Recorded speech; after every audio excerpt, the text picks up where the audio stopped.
Tantor Audio, a division of Recorded Books, presents Reapers and Bastards, a Reapers MC Anthology by Joanna Wylde, narrated by Tatiana Sokolov and Sean Kristen. Author's note: Darcy and Booney are characters in their late 30s during the Reapers and Silver Valley novels. Their love story started 20 years before the beginning of Silver Bastard. Charming Bastard. Chapter 1. Caleb, Idaho. 20 years ago. Darcy. "There's no room for you in here," Erin hissed, glaring up at me from a narrow hollow between two boulders. I clenched my fist, wishing I could punch her right in the face. This was my spot. She only knew about it because I'd shown it to her. In the distance, I could hear the boys shouting at each other, followed by a girl's shriek. We'd been playing a weird game of hide-and-seek on the way home from the bus stop all week, although it seemed a little unfair that the girls always had to hide. Unfortunately, there were 5 guys and only 4 of us, so they called the shots. "You suck," I told Erin, then started up the hill again. Bitch. See if I ever saved her ass in math again. Pushing through the trees was hard work, and after a couple of minutes, I was panting. Not only that, between the steep hillside and the brush everywhere, I was making too much noise. Crap. I'd bet Booney $5 that he wouldn't be able to catch me before 5 p.m. I didn't actually have the money to pay up.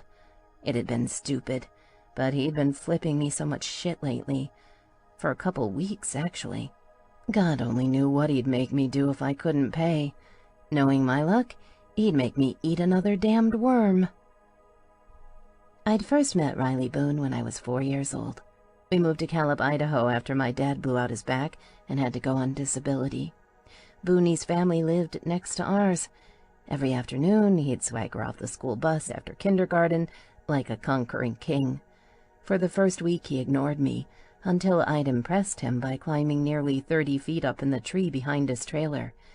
They had to call the fire department to get me down, but it had been worth it to see the respect in his 5-year-old eyes. He gave me a worm in honor of my accomplishment. I'd fallen in love. The next day he made me eat the worm, and our relationship has been complicated ever since. 8 years later, I was still getting myself in trouble trying to impress him. I was almost halfway to the ridge now, my backpack tugging me downward as I climbed. I'd been up this high before. Hell, I'd explored most of the gulch over the years. But this was farther than I'd usually go this late in the afternoon. It was a bit of a risk. If I went too far, I wouldn't make it home before it was time to fix dinner for my dad. Not a good scene. On the other hand, Booney probably wouldn't look for me up here. He liked to think he was so sneaky and tough, but I was pretty sneaky too. The distant shouting faded as I clambered higher. The hillside was really steep now. The soft trickle of a stream sang to me in the distance, the light hardly filtering through the thick evergreen branches overhead. Ferns and moss and pretty little flowers grew on everything. Unfortunately, ferns and moss and flowers aren't big enough to hide behind. Then I saw a fallen tree and smiled. The trunk itself wasn't that big, but it had come down sideways, lodging against several other tree trunks to form a natural shelf on the slope. It was perfect. Climbing up and over it, I followed the length to where it had crashed through a little thicket. If I crawled in there, I'd be completely invisible. Seconds later, I was flat on my stomach, peering down the hillside from my perch and feeling smug as hell. It was 4:30 already. Another half hour, and I'd be the winner. About time, too, because it seemed like Booney was always ahead of me. Not this time. Ha.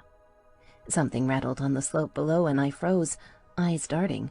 More rattling, and I saw some branches swaying about 100 feet off to my right.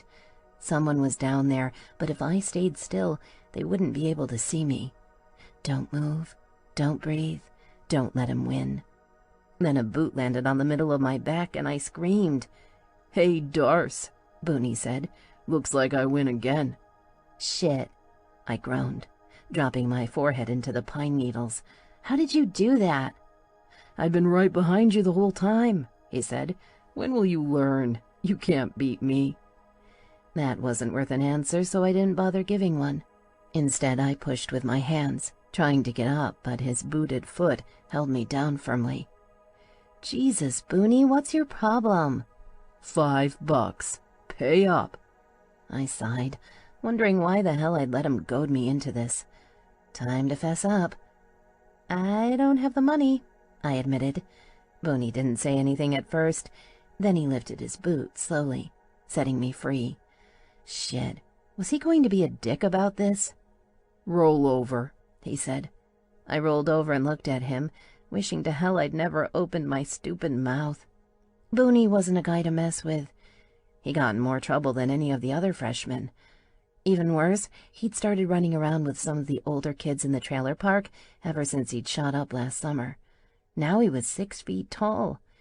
It occurred to me that I didn't really know him that well anymore. Well, we were only 6 months apart in age, but I was just a lowly 8th grader. Crap. Can I get up? "Do you have $5?" No, I admitted, feeling a little sick. Booney dropped to his knees next to me, a knowing smirk on his face. "I knew you didn't when I made the bet." "What do you mean?" "You had to borrow $1 from Aaron to get a drink, and there's no way you'd leave any cash at home. Your dad would take it." Well, looked like Booney knew me a little too well. I sat up and we faced each other, our faces a little closer than felt comfortable. A strange tension had come into the air. I'd known him most of my life, but these last few months he'd been more distant. Now I didn't know how to act around him or what to say. Aaron had a crush on him, said he was hot. Studying his face, I could see it. He had strong features, and his short dark hair was just shaggy enough that I wanted to touch it, push it back, away from his face so I could see him better. This was totally messed up. I shouldn't be thinking shit like this about Booney. We'd always alternated between being friends and enemies. This was different. Scary. Booney lifted a hand toward my hair and I flinched, feeling my cheeks heat. "What do you want?" I whispered. "What do you think?" I licked my lips and his eyes followed the movement. My breath caught as he leaned forward just a little. "You guys up there?" Erin called, her voice shrill. "Darcy, where are you? Is Booney with you?" I eyed him warily. "Erin likes you." He shrugged. "So?" "She's my friend." "Come here." "We should get going," I said, scooting back across the pine needles. My jeans caught on a branch, stopping me. Booney leaned forward, crawling up and over my body. He wasn't touching me, but his knees straddled mine. Then his hands came down on either side of my head. "Give me a kiss and we'll call it even." I didn't know what to say. His eyes were dark, intense. I knew he'd kissed girls before, maybe even more than kissed. I'd seen him coming out of Shanda Reed's trailer a few times. She was 16 and everyone knew she slept around. Not that I judged her for it. She'd babysat me a couple of times when I was little and used to build tent forts for me. I liked her. But I had a feeling she wasn't building forts with Booney. I licked my lips again, knowing I should kick him in the balls. Instead, I watched as his head came closer. Then his lips brushed mine, ever so softly. Something strange and new started to uncurl deep inside, something restless and needy. When his teeth nipped, I opened my mouth with a soft sigh. Then his tongue slipped inside. Holy shit. Aaron said open-mouthed kissing was slutty. No wonder Shanda was slutty, because this was amazing. Booney's body lowered over mine, and I felt his weight press me back down into the pine needles. The kiss was harder now, his tongue plunging deep into me, and his fingers tangled into my hair. I couldn't think, couldn't breathe, couldn't do anything but feel as he thrust one of his strong thighs between my legs. That's when I felt it. Something hard, pushing against my stomach. Was that? Oh my God. "Darcy!" Aaron yelled again. She was almost on top of us and we both froze. Booney lifted his head, staring down at me in heated silence. Whole worlds burned in his eyes, and I knew things would never be the same between us again. His hips shifted once, restlessly. "Darcy, where the hell are you?" she shouted again. I opened my mouth to reply, but before any sound could come out, Booney put a finger across my lips. "Stay quiet. She can't see us," he whispered. His pelvis pressed down into mine, and suddenly I knew exactly where this was going. Booney might only be 6 months older than me, but he was years ahead of me when it came to this kind of game. I wasn't ready. Not at all. "I'm coming, Aaron," I shouted abruptly. Booney's eyes narrowed, but he pushed away, letting me sit up. Then he was pulling me to my feet. Watching him warily, I reached for my backpack and slung it over my shoulder. "I'll be right down," I yelled, backing away. "Stop," Booney said. I shook my head. "Your hair is full of pine needles," he said quietly. "Let me fix it. Otherwise, you'll catch shit." Crap. He caught my shoulders and turned me around, fingers combing through my hair. The touch sent shivers running down my spine. I wanted to lean back into him, to feel him wrap his arms around me. Instead, I waited for him to finish, then started down the hill. "Aaron, I'm headed down," I called, glancing back at him. "Wait for me, and I'll be right there." Booney watched as I left, making no move to follow. That was different, too. We'd fought with each other as much as we'd played through the years, but more often than not it had been us against the world. I was used to having him at my back. That boy was gone now. He'd turned into someone else, someone hard and fierce and maybe even a little scary. I wanted him to kiss me again, desperately. Erin started babbling about the 8th grade graduation dance when I reached her, oblivious to the world-shaking events that had taken place farther up the slope. I followed her down the hill to the road, and we started walking along the gravel toward the trailer park. "Everyone else already went home," she declared. "It took me forever to find you. What were you doing?" I shrugged. "I didn't have $5. I couldn't let Booney find me." "Whatever," she replied, and I wondered if she'd even been listening. Probably not. She never did. That usually pissed me off, but today it was exactly what I needed. It was just after 5 when we slid through the ancient wooden fence surrounding 6 Mile Gulch Trailer Park, which was missing at least half its boards. My dad would be zoned out in front of the TV with his beer, and Mom was working swing shift at the grocery store. That gave me plenty of time to get dinner started on a normal night. But as soon as we reached the central dirt driveway, I realized this wasn't a normal night. My steps faltered as I took in the clumps of anxious, upset adults. Some of them were crying.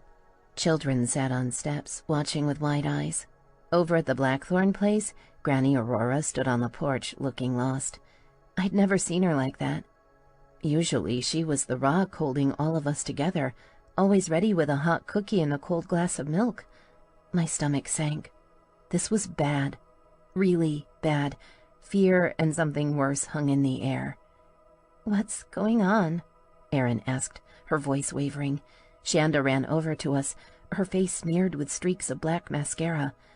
"Have you seen Booney?" she asked breathlessly. "He's probably right behind us," I told her, ignoring Erin's sharp look. "What happened?" "There's a fire at the silver mine. It's bad. Real bad." "That's impossible," I said, confused. "It's solid rock down there. What could be burning?" "Nobody knows, but it's definitely on fire. Booney's stepdad was underground today.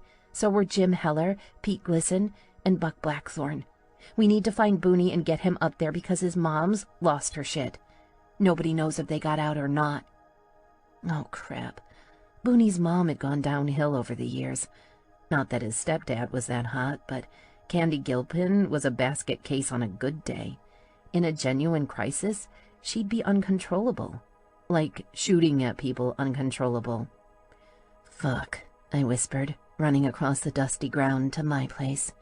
Tossing my backpack on the porch, I grabbed my bike and pedaled down the driveway and out onto the road. Booney couldn't be that far behind. Could he?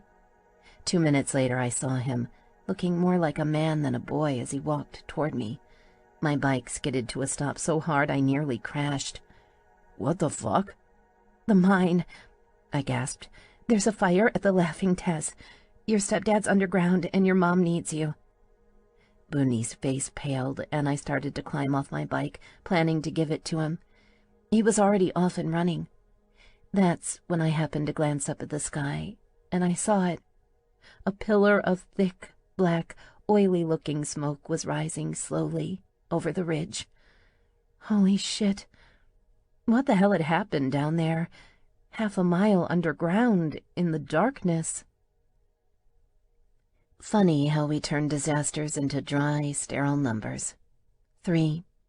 That's how many days it took for the fire to burn out. 66. That's how many self-rescuing breathing devices failed because they hadn't been repaired or replaced on schedule. 89 men died, most within the first hour.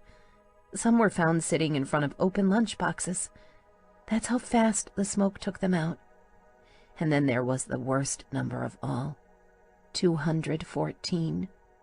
214 children lost their fathers that day. One of them wasn't born until months after the last funeral. 7 days after the fire started, they pulled out 2 men alive. They'd sheltered under an air vent nearly a full mile below the surface, breathing shallowly and praying as tendrils of dark, poisonous smoke ebbed and flowed less than 20 feet away. Booney's stepdad was one of them. The New York Times plastered a picture of the survivors across the front page, showing them as they stumbled out into the light for the first time. Afterward, there were congressional hearings on mine safety, although according to the local union, it didn't change anything. The Laughing Tess shut down for 6 months. Then she was up and running again, business as usual because the price of silver was rising. None of this mattered to Booney and me. His stepdad announced on live TV that he'd never go underground again. Then he packed up the family and they left Caleb for eastern Montana. I didn't see Riley Boone again until my junior year of high school.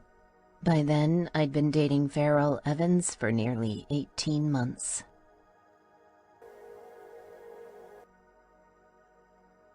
Chapter 2.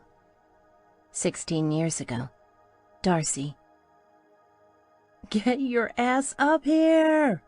Erin yelled, laughing so hard I could barely understand her words. She'd already scrambled to the top of the embankment ahead of me.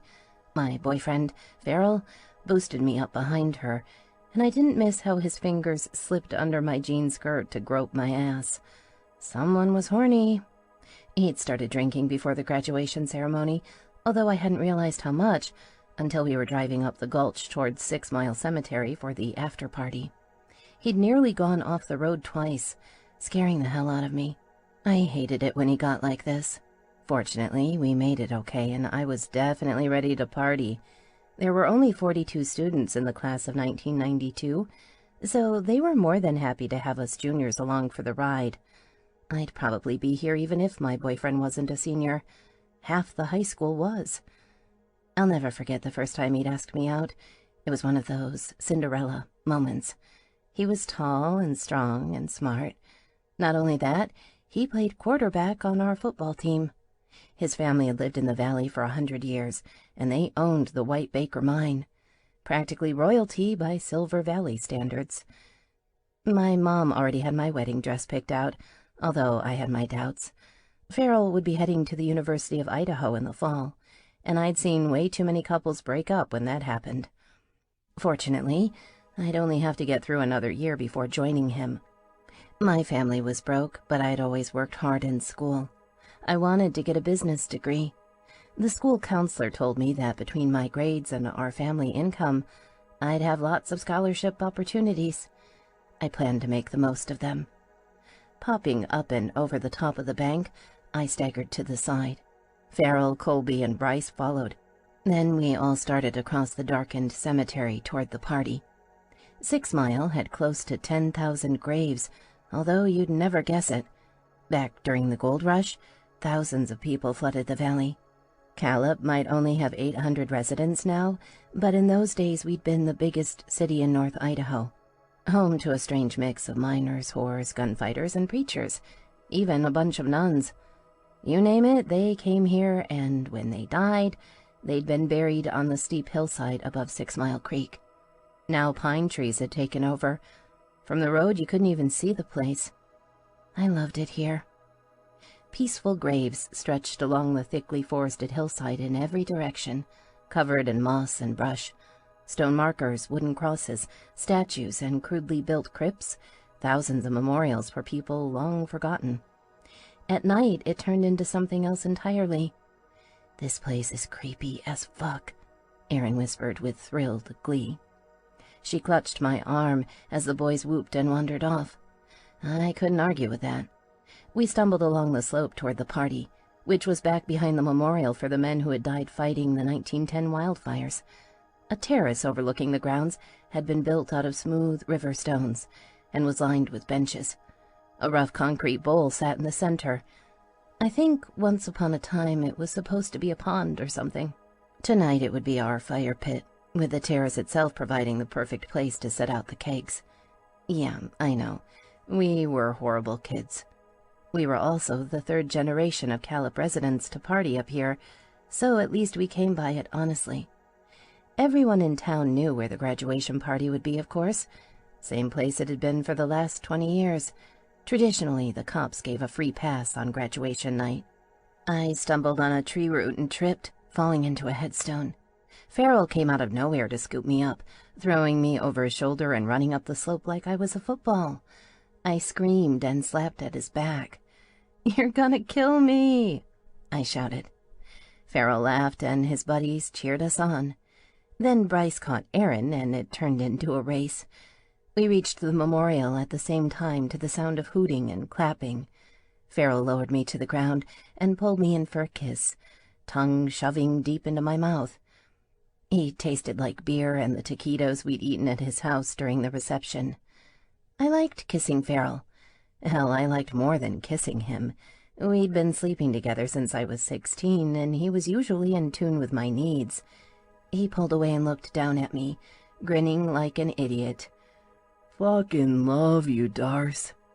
Then he let me go and swaggered off, sharing high fives with the other football players before heading over to the keg. My eyes followed him, feeling that strange sense of loneliness that always came when he turned away. Farrell was a bright, shining spotlight. When he focused on me, it was like staring into the sun. When he left, I found myself blinking, blinded and startled by the sudden loss of warmth. I looked away, searching for Erin. Instead, I saw Riley Boone watching me with those cold, black eyes of his. He leaned back against a tree just outside the circle of firelight. People swirled all around, but Boone stood apart, studying me with a scary intensity. Like always, the sight of him reminded me of that kiss we'd shared so many years ago. We'd hardly been more than kids, but they say you never forget your first. Gave me chills every time I thought about it. Boone lifted his chin in silent greeting, and I nodded in return. Then someone stumbled into me, breaking the spell. Good thing, too. Riley Boone was nothing but trouble. I'd hardly recognized him when he returned to Calip. I guess his stepdad ran off with a younger woman last summer, so his mom came running home to lick her wounds. Took her less than 2 weeks to hook up with one of the Silver Bastards, a member of the motorcycle club here in town. Boonie's dad had been one too, although he died when Boonie was just a baby. I'd heard he was back, of course. Calip was the kind of place where everyone was up in each other's business.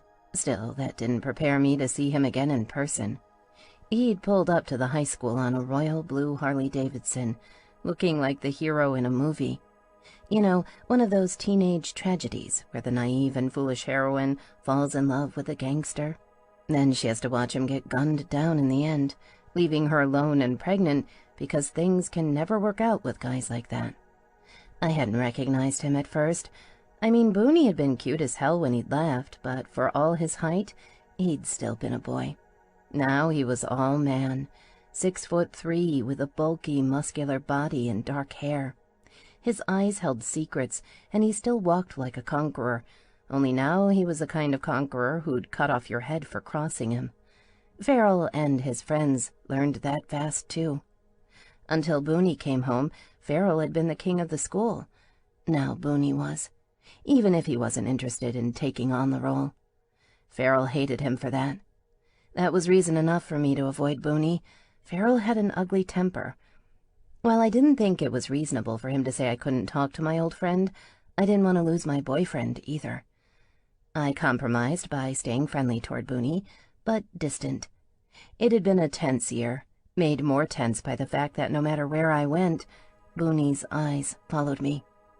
I didn't know for sure, but I think he and Farrell even fought a couple of times. Either that or Farrell was running into an awful lot of doors. I couldn't think of anyone else brave enough to take him on. When they'd finally graduated, I think half the town sighed in relief. Now the party swirled around me in a blur of red Solo cups and cheap beer, punctuated by the occasional kiss or swat on the ass from my boyfriend. By 2 a.m, I had a good buzz going. I also needed to pee. I hadn't seen Farrell for a while, but that didn't mean much. I figured he was off smoking pot, which he seemed to think I didn't know about. Not that I cared. Compared to the pain pills my dad popped like candy, pot was nothing. That's when I saw my old neighbor, Shanda Reed. "When did you get here?" I shouted, running over to her. "I didn't see you at graduation." "I couldn't make it in time," she said, laughing and pulling me into a hug. "I had a work thing." Her words broke through the haze, and I felt awkward. Shanda's job wasn't what I'd want, although she drove a shiny new cherry-red Mustang these days. Not my place to judge how she earned her money. Shaking off my dark thoughts, I looked her over. "I really like your hair like that. The blonde is perfect on you." "Thanks," she said. I wondered if she was here for Booney. Not that it was any of my business. "Damn, I need to pee. Wanna go with?" As soon as she said it, I remembered my bladder was about ready to explode. "Yeah." "Great. You can tell me all the gossip." I followed her back into the trees, stumbling over roots as the firelight and music faded. The night air was warm without being hot, and the sound of crickets surrounded us. "Here, this spot looks good," she said, pointing to a clump of bushes. It was completely shielded from the party. 5 minutes later, we'd finished our business and headed back down the hill. About halfway back, I heard a girl laughing, along with the rhythmic grunting that could only mean one thing. I bit back my own giggle, shooting a glance at Shanda. She smirked, catching my arm. "Hold on," she whispered. "I want to see who it is." "What?" I asked, scandalized. No, we can't." Her wicked grin flashed. "Sure we can. They're in the open. Fair game." I shook my head, but I followed her as she crept through the darkness. Then I stepped on a branch, making a loud snapping noise. The laughter stopped. "What was that?" a girl asked. I recognized the voice. Allie Stockwell. Well, wasn't that nice?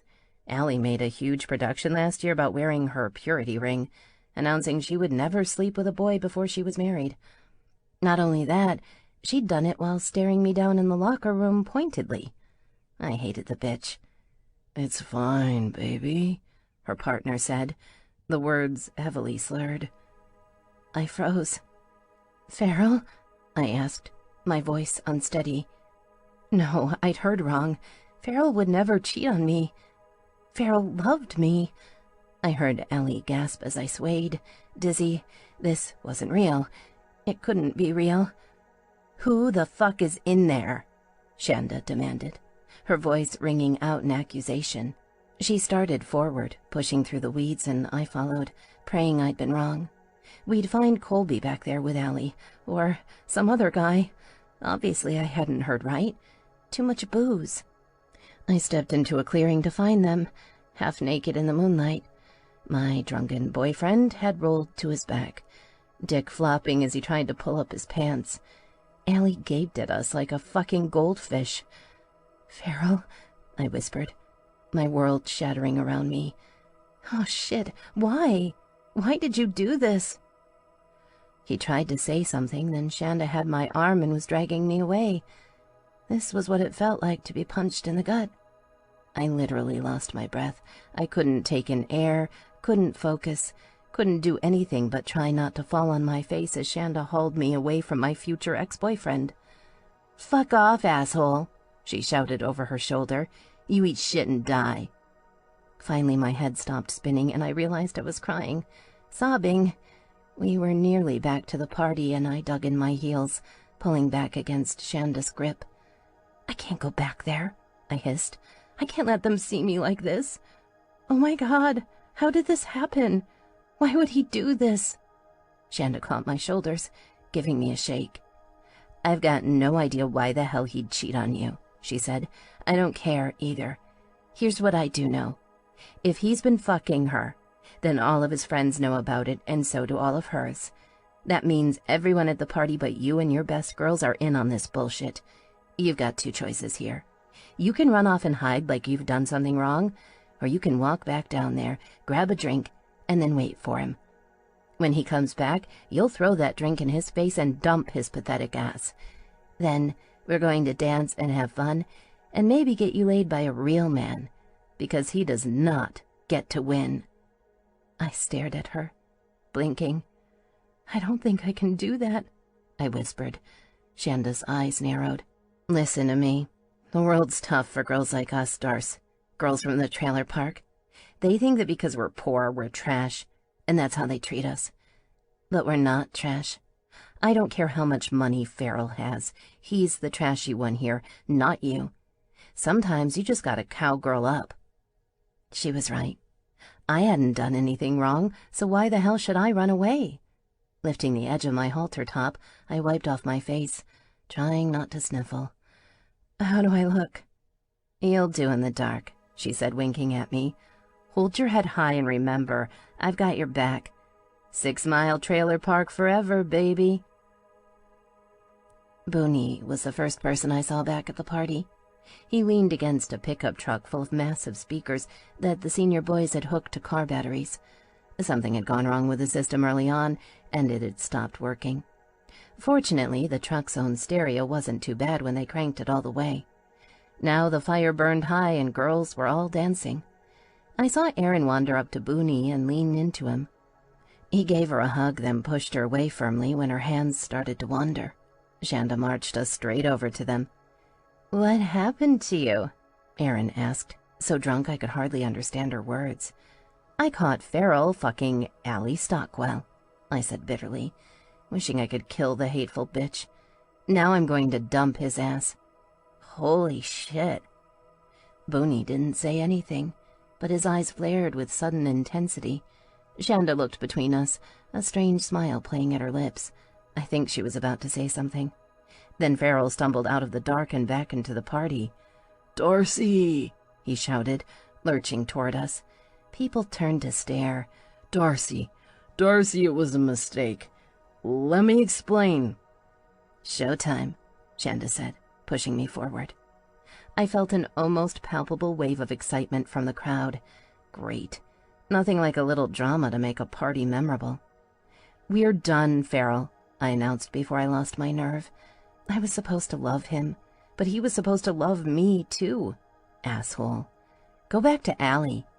He swayed, confused shock all over his face. "But Darcy, I didn't mean it." "You hurt her," Booney said, stepping forward. Erin straightened and lurched into Shanda, clearly trying to show her support no matter how drunk she was. "You're done. Go away."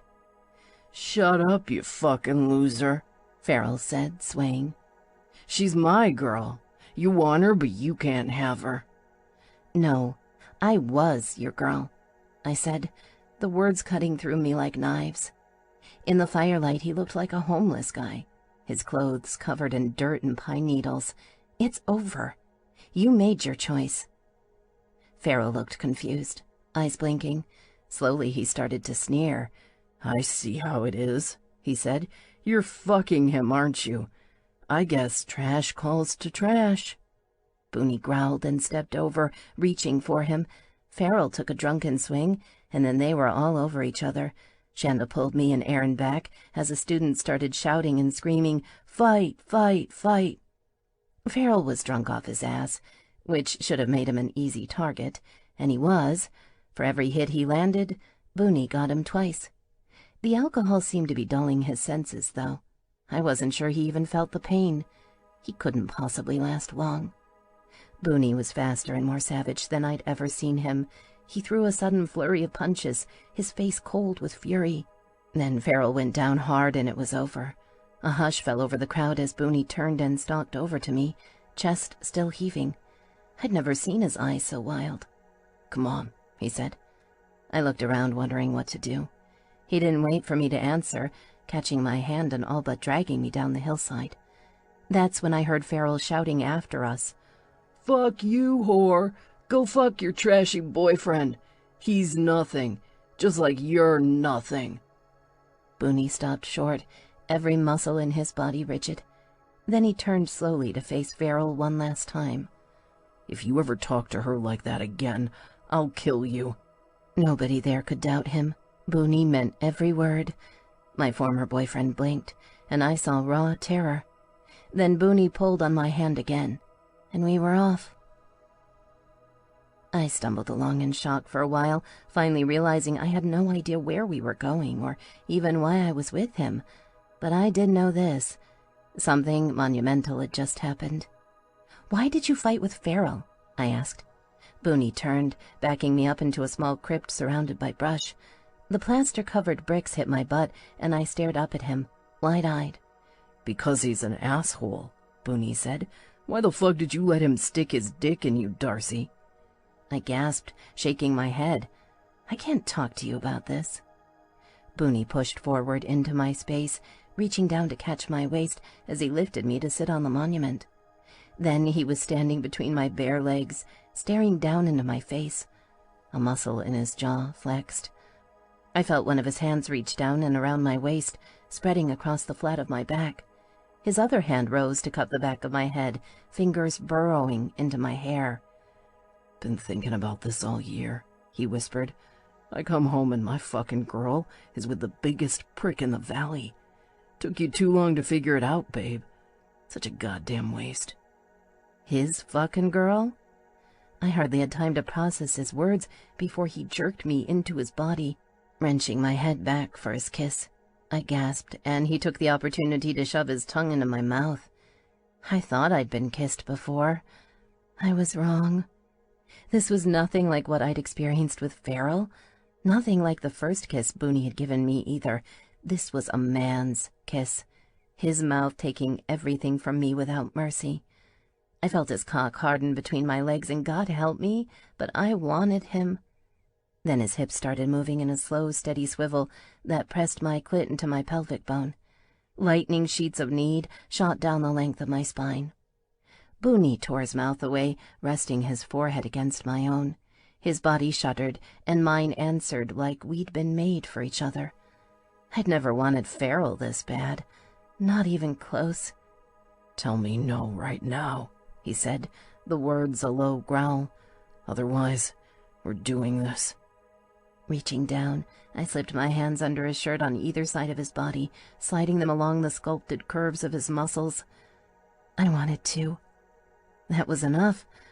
Groaning, Booney caught my mouth again, even as he shoved up my skirt. I spread for him, and his fingers traced the lines of my opening through the silky fabric of my panties. Then he found my clit, creating waves of sensation and need as my body recognized his. He teased me like that for an eternity. Booney still hadn't touched my skin directly, but I felt the pressure building. Finally, he pushed the thin fabric of my thong aside and slid one strong, roughened finger into me. Holy hell. I squeezed around him, unable to control myself. He ripped his mouth free to look at me. His eyes were wild, and his breath came in deep, shuddering gasps. "That's the hottest fucking pussy I've ever felt," he said. And while the words might not have been romantic, they were about the sexiest thing I'd ever heard.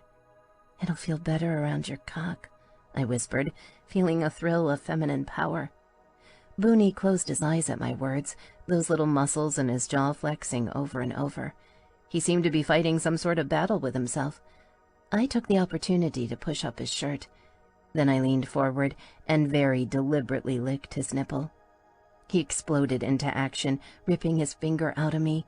He took a step back, and I felt suddenly cold and alone. For an instant, I thought he was leaving. That devastated me. He was mine. We belonged together. Then Booney's hands found his pants, jerking his fly open, and I realized he wasn't going anywhere. He'd gone commando, and my mouth fell open as his stiffened cock burst free. It was big and hard and all too ready to fill me. I couldn't take my eyes off it. The sound of a condom package opening reached my ears.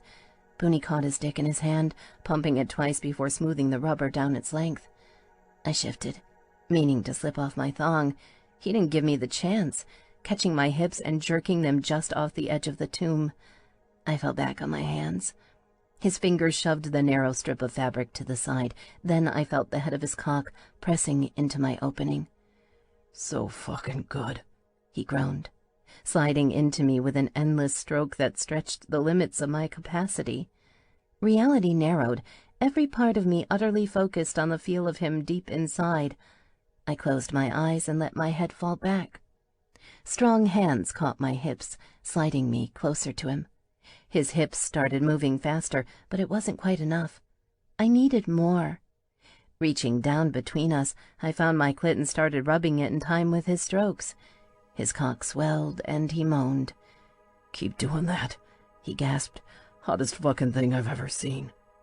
Didn't have to ask me twice. I rubbed harder, the pulsing waves of pleasure just out of reach.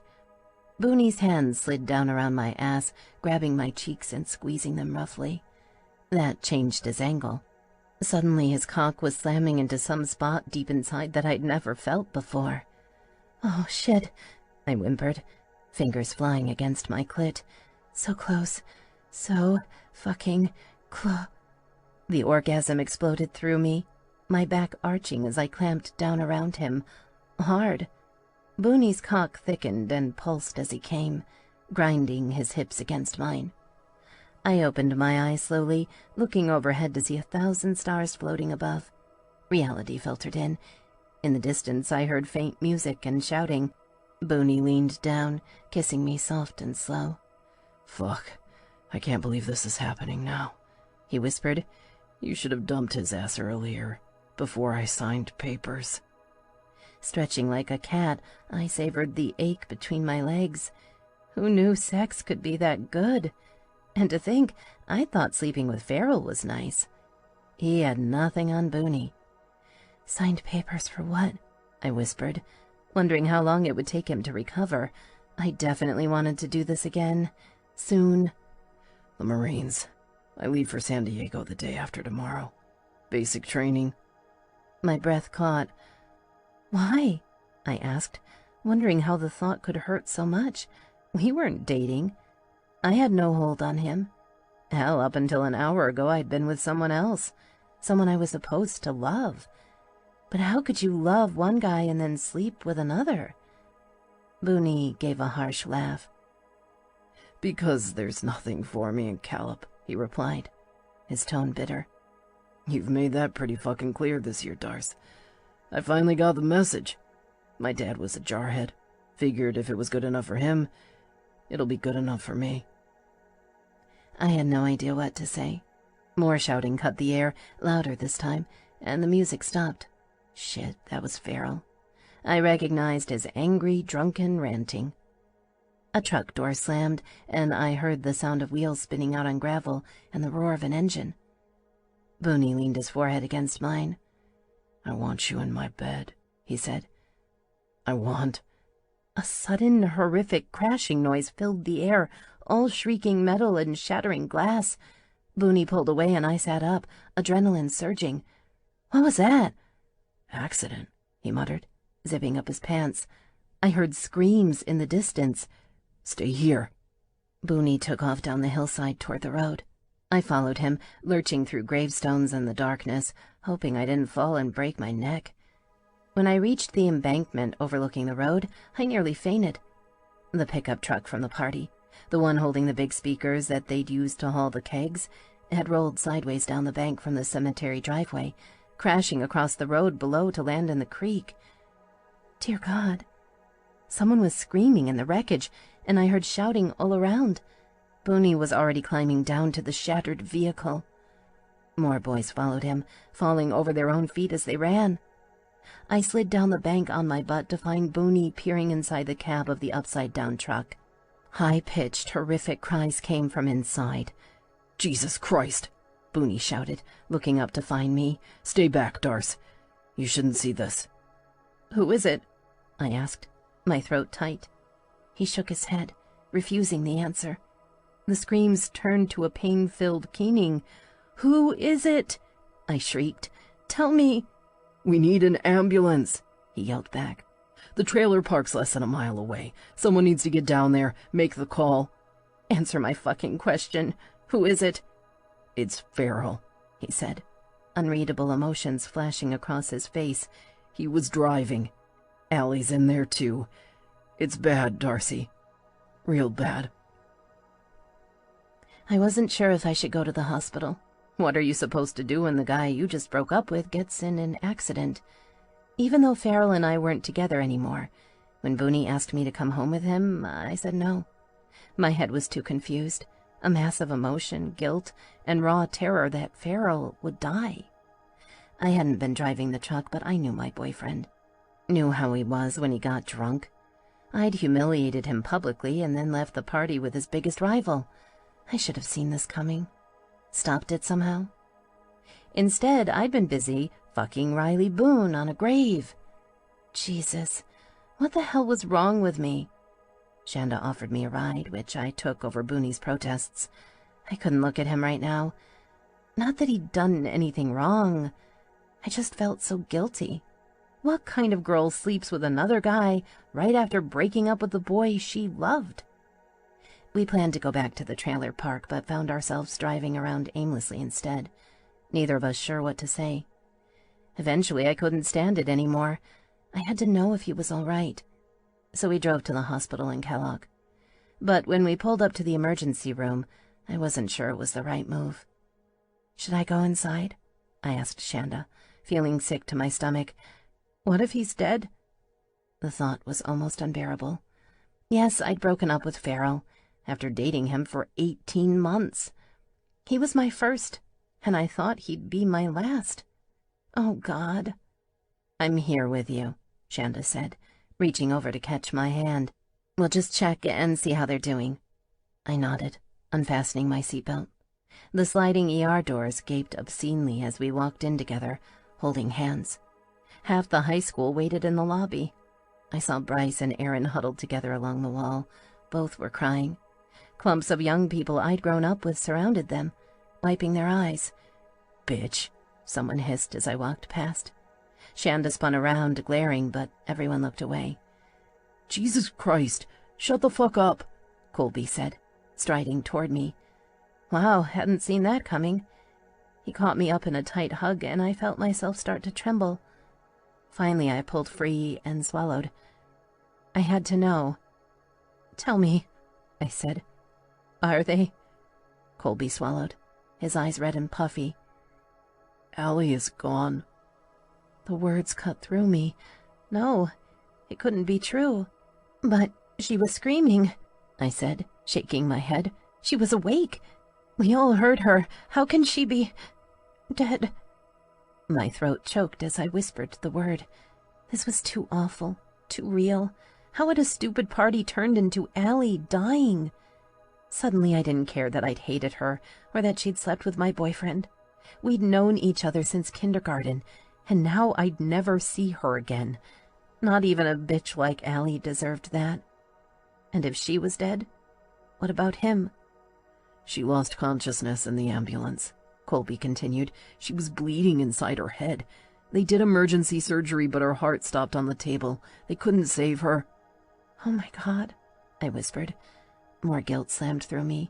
I'd wished her dead, and now she was. I felt like I was going to throw up. Swallowing, I forced myself to ask the hardest question of all. "What about Farrell?" "He's in surgery right now," Colby said. "Nobody knows what's going on. His parents are waiting in the chapel." He nodded toward a small door against the far hall. "His mom's been asking for you," he added, his voice cracking. Now I really needed to throw up. Renee Evans had been so incredibly good to me. When I'd first met her, I expected her to hate me. After all, her golden boy had dragged home a girl from the trailer park. By Valley standards, I wasn't even close to good enough for him. But Renee never cared about any of that. She'd welcomed me with open arms, and eventually I spent more time at their house than my own. I hadn't let myself think about that until now. Breaking up with Farrell meant giving her up, too. Pulling away from Colby, I walked over to the bathroom as fast as I could without drawing even more attention. Thankfully, it was clearly labeled and easy to find, because I barely made it inside before I started puking. Everything tasted like beer and bile and betrayal. "Darcy, is that you?" a familiar voice asked outside the stall. I stilled, clutching the toilet for support. "Renee." "I'm in here," I managed to say. "Thank God," she said. "Are you all right?" Better than Allie, I thought, feeling a touch hysterical. "I don't think any of us are all right." "Come out," Renee replied softly. "I need to see you, sweetheart." She didn't know, I realized. She still thought me and Farrell were together, that I had a right to be here. What would she say when she found out? I flushed the toilet and stood, bracing myself. Then I stepped out of the stall. Renee looked like hell. Her hair hadn't been combed and her clothes didn't match. Way out of character, but I guess when your son's been in an accident, you don't take the time to coordinate your outfit. Her eyes were red and puffy, but she gave me a small, brave smile as she held out her arms. "I couldn't do it. Renee, I need to tell you something." "I already know, or at least I know enough," she said softly. "Bryce told me about your fight. Farrell had another girl with him. But I know you care about him, and right now, I could really use your support." Falling into her arms, I hugged her tight and sobbed. Everything was still awful, and I was confused and scared, but just being close to her, I felt better than I had all night. "How is he?" I finally managed to ask. "He's in surgery right now," she said, rubbing my back. "They told me his spine was crushed. We're not sure exactly what that will mean in the long run, but it can't be good. I don't know what's going to happen next, Darcy. I just don't know. I'd like you to come wait with us, though. I think Farrell would want that." I shook my head. She was wrong. Farrell wouldn't want that at all. "You know, Marcus and I have been married for 20 years now," she said softly. "That's a long time. You learn after a while that you can't judge a relationship by any one thing. People make mistakes. You have to look at all of it when you judge a man. Please come with me, Darcy. Maybe you don't want to do it for Farrell right now, so do it for me. You've been like my own daughter this past year. Help me get through this. Please?" I nodded slowly, because what else could I do? Taking a minute to wash my face, I followed her back to the chapel. He didn't get out of surgery until 9 the next morning. It was a success in that he was still alive. We wouldn't know about brain damage until he woke up. If he woke up. I stayed at the hospital with Renee and her husband until late afternoon. That's when Shanda came looking for me. "Let me take you home," she said. "You need a shower and some rest." "Will you be all right?" I asked Renee. She nodded, her eyes heavy. "Get some sleep," she replied softly. "I'll call you if anything changes." Thankfully, Shanda seemed to understand that I needed quiet, so she didn't pester me with questions as we drove. We pulled into the trailer park around 6 p.m., and I saw a motorcycle in front of my house. Booney. He was waiting on the porch, his face shadowed. I got out of the car and walked over to him. "Hey," I said. "Hey." We studied each other, and for once I didn't feel any kind of attraction. I didn't feel anything at all. I was hollow, used up, exhausted. "I heard about Allie," he said quietly. "Bad shit." "Yeah," I said, my voice catching. "Farrell's in rough shape, too. They don't know when he'll wake up or whether he'll ever walk again. I guess it's pretty unlikely. It was a bad accident." "So you were with his family. What does that mean?" I shrugged. wishing I had an answer. I have no idea, I replied softly. I don't know what to think about any of it. I'm just so tired. And us? His eyes bore through me, black as coal. I studied him, remembering how he'd felt deep inside me. It had been good. The best I'd ever had, that was for sure. But what did having sex together really mean? He'd slept with half the senior girls this past year. So, you're leaving tomorrow? I asked after a long pause. He nodded. Yeah, I have to be at the Spokane airport by 5 in the morning. Wow. You need to sleep, he said finally. I blinked. He was right. I did. You want to come inside? I asked. My dad's home, but he won't care. He probably wouldn't notice.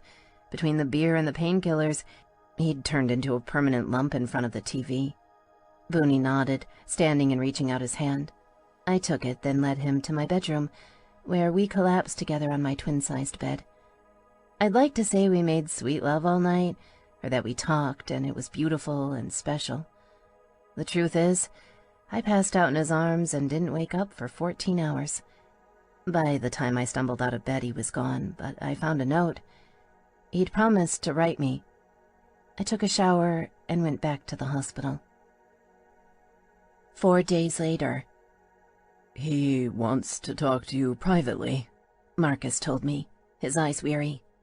Farrell had been in a medically induced coma since the accident, to let his brain heal. They'd woken him that morning, but I'd had to work and couldn't be there. I'd come over right after finishing my shift, still wearing my uniform. Glancing toward the ICU door, I swallowed. I felt like a giant phony, waiting at the hospital like I had a right to be here. Renee seemed to appreciate it so much, though, and even Marcus looked happy to see me. I couldn't understand it at first. Then Shanda pointed out that I was more than someone to sit with in the waiting room. I was a living, breathing tie to their son. It was a lot of pressure. Now I found myself walking into Farrell's room, wondering why the hell I was putting myself through this. He lay on the bed, hardly looking like himself. Between the bruises, the tubes, and the casts, he could have been an extra on a hospital drama. His eyes opened as I sat beside him carefully. Darcy, he asked in a rough, painful whisper, are you really here? I've been having dreams. It's me, I said, blinking back tears. Fuck, I still cared about him. I'd come to that unwelcome realization after the second day of sitting in the hospital. Guess that's one of life's little jokes. Feelings don't just turn off. I talked to Bryce earlier, he said. I don't remember graduation at all or the accident. Dad told me Allie Stockwell is dead. His voice broke. And that I was driving the car. I killed her, Darcy. I was drunk. I cleared my throat, blinking rapidly. Yeah, that's what happened. He also told me we broke up right before it happened. I don't remember any of this. I reached for a tissue, wiping at my eyes. Let's not talk about that right now. No, he said, and while his voice was weak, his gaze on my face was strong. Tell me. I need to know what happened. Nobody will tell me anything. They're all trying to protect me, but I really need to know what I did. I sighed, then nodded my head. We were at the party, you know that much, I started. You'd had a lot to drink. Everyone was just hanging out, and after a while I lost track of you. Finally, I went into the trees with Shanda to pee. On the way back, we found you and Allie having sex. Saying the words hurt. When you came back, I broke up with you and left the party. Colby said you kept drinking more, then you and Allie left in Greg Kraft's truck and crashed it. Greg said he tried to stop you, but you wouldn't listen. Farrell's eyes blinked rapidly, turning red. I'm so sorry, he whispered. I don't know what happened, Darcy. They say I probably won't ever remember that night. I never meant to hurt Allie. I didn't even know her that well. And I can't think of any reason that I'd want to cheat on you. I love you. The words hung heavy between us. What was he expecting from me? I slept with Riley Boone, I blurted out, suddenly, feeling my stomach clench. After you and I fought, we went off and had sex. Farrell's eyes widened, and I saw a flash of hurt. I guess I don't get to complain about that, he whispered. Does this mean it's done between us? I felt a bittersweet pang. I'd loved him, or I thought I had, but I couldn't stop thinking about Booney either. I don't know, I said finally. Booney left for basic training. He says he wants to stay in touch. Farrell grimaced. Where does that leave us? I don't know, I whispered. I guess we just take things one day at a time. I love you, Darcy. However this works out, I want you to know that wasn't a lie. I fucked up, and I have no idea why I did it. I'll never forgive myself for what happened to Allie. Were you sleeping with her all along? I asked. Farrell met my gaze head-on, his face anguished. The silence hung between us, punctuated only by the hum of the machines surrounding him. No, he said finally. It's always been you, Darcy. You're the one I love. But right now, I'm really fucking scared. He tried to shift his arm to take my hand, a tear running down his face. Leaning over, I wrapped my fingers around his. They're taking good care of you, I whispered. It doesn't matter, he replied, his voice breaking. The doctor said I'll probably never walk again. It's over, Darce. All of it. My whole life is over. I don't even have you anymore. I've lost everything. His expression was so sad, so desperate. I couldn't leave him like this. So what if we weren't together anymore? I could be his friend, right? Taking a deep breath, I smiled at him. It's not over, Farrell. I still care about you. So things have changed, and that's hard. But you can't give up, okay? It's not time to give up. He squeezed my hand. You promise? Yeah, I promise. July 20. Dear Booney, I'm glad to hear training is going well. Things are weird here in Calip. Everyone looks at me and whispers. I'd forgotten how they used to do that before Farrell and I started dating. Now they don't know what to make of the situation. Everything went crazy that night, and it's still not right. Maybe it never will be. As for me, I think about our time together a lot. I'm sort of embarrassed to write this, but I hope you know what I mean when I say I wish you were here. One thing I need to tell you. Renee Evans asked me to come by sometimes and help out once Farrell comes home. It looks like he'll be on house arrest or probation for a long time. They're still talking to the prosecutors. But the judge is a family friend, so he's probably not looking at jail time. I think they figure he already paid for what he did, since he's paralyzed. And you know how this stuff goes in the valley anyway. I heard they gave Allie's family a lot of money, but nobody knows for sure. I hope you are okay. Take care. Darcy. October 1. Dear Booney, I hope you're feeling better now. Sucks that you got sick, but at least you still managed to graduate training. I was so disappointed you couldn't make it up to Calip on leave, though. So far, senior year isn't bad. Renee hired me to come after school and help take care of Farrell, officially. Now that school started, I couldn't help and still work, so this was a good solution for everyone. We got official word. He's not looking at jail time. Lots of probation, community service, all that. He's doing better now, too. Up and moving around in the wheelchair. They've been renovating the house to make everything work. I still think about you a lot, and I'm sorry that when you tried to call the phone didn't work. They turned it off after Dad ran up the bill. Mom and Dad had a huge fight over it. I guess I'm out of luck, unless you want to call me at Farrell's house. That might be kind of weird because I told him about us. Have you found out yet whether you'll have leave at Christmas? I know you aren't real close with your mom, but I'd really like to see you. Hang in there. Darcy. January 15. Dear Booney, I hope your holiday was good. I feel sort of stupid saying this, but are you getting my letters? Did I do something to make you mad?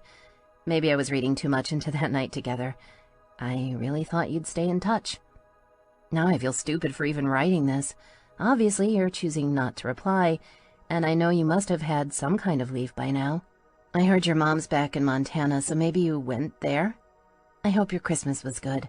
Mom and Dad gave me a gift card to buy some clothes, although I've got no idea where the money came from. Things are still tight here since Mom's hours were cut. I'm chipping in to pay the bills now. It takes most of what I earn. Unless I hear from you again, I'm going to stop writing. It's been nearly 3 months without a letter. I still have some dignity left. Your friend, or at least I thought I was, Darcy. November 10. Dear Booney, I really debated about writing this, but I wanted to let you know I'm getting married. You'll probably think I'm crazy. Here's the thing. Farrell has changed a lot this past year and a half. He's quieter now, and he doesn't take life for granted the same way. Back in high school I loved him, but then he cheated on me and, well, you know. We both learned a lot since then, and like Renee says, you can't judge a man on just one action. Anyway, I know he'll never cheat on me again. At least he can't cheat on me like he did with Allie. I probably shouldn't go into details. You don't want to hear them, and it's embarrassing. I guess what I'm trying to say is that what we have is different than I expected from my life, but it's good. I'm happy. I hope you can be happy for me. And yes, I know you probably won't even read this. That's okay, because I'm not writing it for you, really. I just need to put this part of my life behind me. Wherever you are, I hope you're happy. Darcy. Chapter 3. Coeur d'Alene, Idaho. 11 years ago. Darcy. You up for a walk-in? Kelly asked, popping her head in the break room. I glanced up from my cup of noodles, hoping I didn't have one hanging off my chin. He's hot as hell. Lori's got an opening, but he asked for you by name. Said he got a referral. Wants an 80-minute massage. I ran the math mentally. A longer session would throw my schedule off, because theoretically it would take up 2 full slots. But that was only if I had 2 clients to fill them. Right now, I didn't. Sure, I can take him, I said, wiping off my face and studying my soup mournfully. I hadn't had time to eat much, but it's not like ramen technically qualified as food anyway. He look like a big tipper? She shrugged. He looks like a sex god and you get to touch him all over. Who cares how he tips? I sighed. Kelly and I might be the same age, but I felt like I was decades older than her sometimes. Of course, she still lived in her mom's basement and went dancing every weekend. She was fond of pointing out that pretty girls don't need money to party. That's what men are for. Buying drinks. Well, buying drinks and occasionally killing spiders. These days I preferred paying my own way, thank you very much. I could kill my own spiders, too. Give me 5 and I'll come get 'em, I said. Let me check the room first. Sounds good, she said with a wink. That'll be enough time to get his number out of him. Maybe he's free to come out tonight with us. You're meeting me at 10 down at the Iron Horse. No excuses this time. It took everything I had not to roll my eyes. 5 minutes later, I checked my room, straightened the sheets on the massage table, and turned on the built-in warmer. A small fountain bubbled happily on my supply cabinet, and a candle flickered on a shelf in the corner. Ready. I pasted on a professional smile and walked down the hall to the reception area. Then I stopped dead in my tracks. Riley Boone sat on a chair in the waiting room, one muscular leg propped up casually across his knee, and a smug grin on his big, stupid, sexy face. Absolutely no fucking way. Long time no see, he drawled. How's it going, Darce? I hear you have good hands. Nice and strong, never too tired to finish. I said firmly, shaking my head. Kelly, he's all yours. I don't need this shit today. Oh, I think you do, he said, eyes hard. He stood up slowly and walked toward me, dominating the room. We got unfinished business. I swallowed, eyes darting toward the leather vest he wore. Booney had joined the Silver Bastards motorcycle club right after he got out of the Marines. He'd never been an easygoing guy, but his time in the service made him tougher, meaner. Mix that with his club affiliation, and suddenly you had some real potential for ugliness. Did Farrell owe the MC money? Probably. Shit. Okay, let's go, I said, my voice shaking. Once upon a time he hadn't scared me. Times change. Come on through. Room 3. Kelly cleared her throat nervously. I'll be out here. Just let me know if you need anything, Darcy. Sign says we reserve the right to refuse service. She glanced at Booney, reminding me why I loved her so much. Was Booney hot? Absolutely. But Kelly would always put a friend ahead of a pretty face. Not that he was pretty, exactly. He was a little too rugged for that. Even more rugged since he'd broken his nose. Don't pay attention to what he looks like. Been there, done that. It didn't end well, remember? It's all good, I told her, although I wasn't exactly confident. He'll behave, won't you, Booney? He gave me a chin lift, and I knew he had no intention of behaving. I had a pretty good idea why he was waiting for me today. It had nothing to do with therapeutic massage. Shit, how long would Farrell's baggage weigh me down? Come on back, I told him. 3rd room on the left. Holding the waiting room door open, I gestured for him to walk through. I hadn't seen him for 3 months at least. We'd run into each other occasionally in Callip, but I'd been avoiding town since I left Farrell. My new life was here in Coeur d'Alene, and I liked it that way. Booney stepped through the door and started down the hall. I didn't deliberately look at his ass, I swear, but as he strolled past me I couldn't help myself. His jeans hugged his heavy thighs, cradling a world-class butt I'd never gotten to fully explore. Tight and muscular, not big but not flat either. Throw in the broad shoulders and aura of control, and there wasn't a woman on earth who wouldn't spontaneously ovulate when she saw him. Unfortunately, covering that strong broad back of his was a leather vest with a miner's skull and the words "Silver Bastards MC," branding him as someone I should avoid at all costs. Everyone knew the Silver Bastards were into some shady shit. I'd learned growing up that when they came to the trailer park for a talk with someone, it was best to go inside and pretend you hadn't seen anything. If you left them alone, they wouldn't bother you. If Booney said we had unfinished business, that could only mean one thing. My soon-to-be ex-husband must owe them a lot more money than I realized. I shouldn't be surprised. He spent most of his days gambling, and not even Renee could keep making excuses after they repossessed the car. He'd been lying to them as much as he lied to me. When his folks finally cut him off, after I left for the record, he'd panicked. For the first time in his life, Farrell Evans was having to take full responsibility for himself, and he didn't like it one bit. Not that I cared. I was over his shit. Now I just needed to convince the club that I had nothing to offer them. Booney had been a friend, once upon a time. Maybe I could persuade him to show me mercy. He stepped into my tiny massage room, and I followed, closing the door silently behind us. His oversized presence filled the entire space. Seeing him here was unnatural and out of place. Booney belonged in the wild, or at the very least in the kind of establishment that could erupt into a bar fight at any time. Not in a small dim room with a massage table and aromatherapy candles. Best to face him straight up. "How much does he owe?" I asked, crossing my arms. Booney cocked his head, studying me. Silence filled the air, and I swallowed. "Whatever Farrell borrowed from the club, it's his problem. I moved out 3 months ago. We may not be divorced yet, but it's definitely over, and I have nothing to do with his finances. We never even had a joint checking account, and my name's not on anything." "What makes you think I'm here to collect money?" I snorted. "Right, you're here for a massage? Come off it, Booney. If the club wants cash from Farrell, great. Go talk to him about it. I've got nothing. I didn't even take my engagement ring when I left. He's probably pawned it by now." Booney shook his head, all least tension and predatory menace.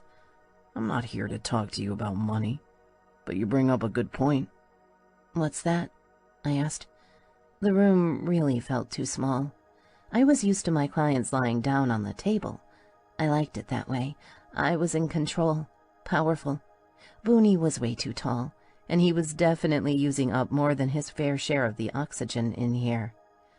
I'd already heard you left him. Right, I replied, confused. Why? Because he's an asshole and I'm done eating his shit. What happened to taking care of him? He asked, mocking me. I thought that was your job. Crap, he wasn't playing fair. I was just a kid, I said slowly. I thought he needed me, that he loved me. Maybe he did in his own way, but that was a long time ago. Now all he does is drink and gamble. At this rate, he'll be dead in a few years anyway, because he ignores his doctors. I guess I woke up one morning and realized I'd married my dad. Sooner or later, we all have to grow up. He studied me, those dark eyes of his impossible to read as ever. I had to hear about it in a bar, he said finally, his voice tight. What? I learned you left your husband, he spat, turning the word into a curse, in a bar. Jake Preston and Chad Gunn were talking about how much they wanted to tap your ass now that it was on the market again. I swallowed, feeling a little sick to my stomach.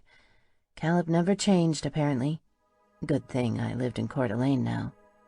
That's flattering, I managed to say, but I'm not quite sure what that has to do with you being here. Booney gave me a tight smile that never quite reached his eyes.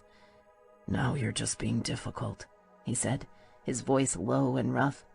A spark of tension raced down my spine, settling low between my legs.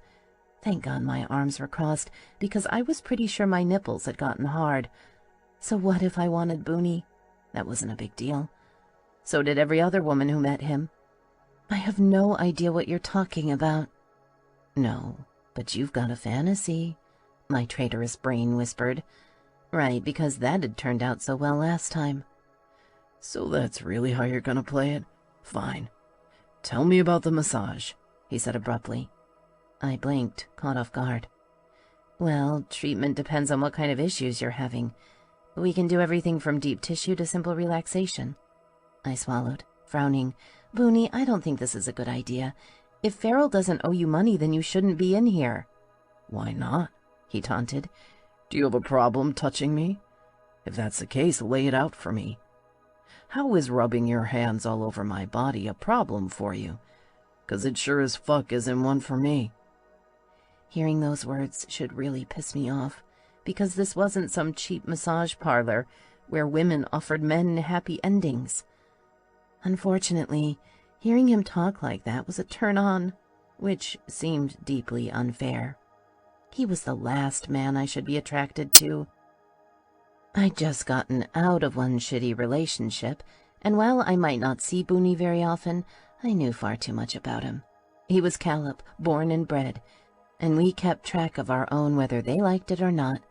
He'd given the ladies down at the breakfast table more than his fair share of gossip since he'd come home last year.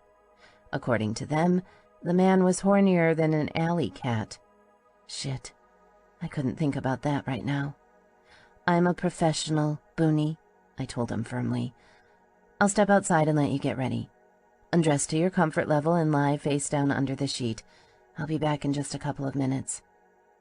I stepped out of the room and shut the door, leaning back against it. Could I do this? I wasn't sure.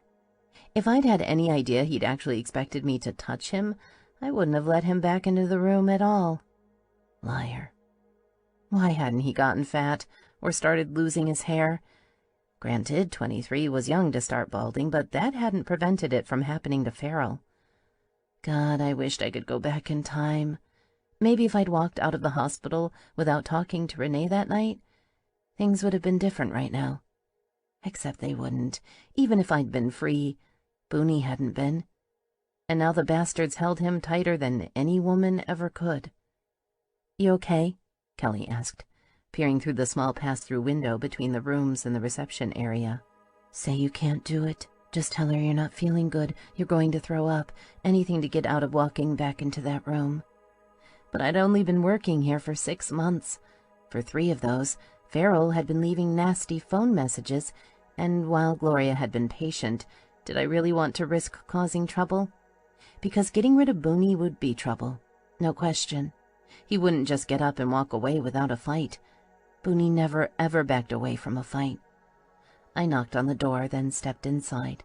The man who'd beat up my boyfriend on graduation night, before fucking me on a stranger's grave, lay on his stomach, watching me speculatively as I came toward him.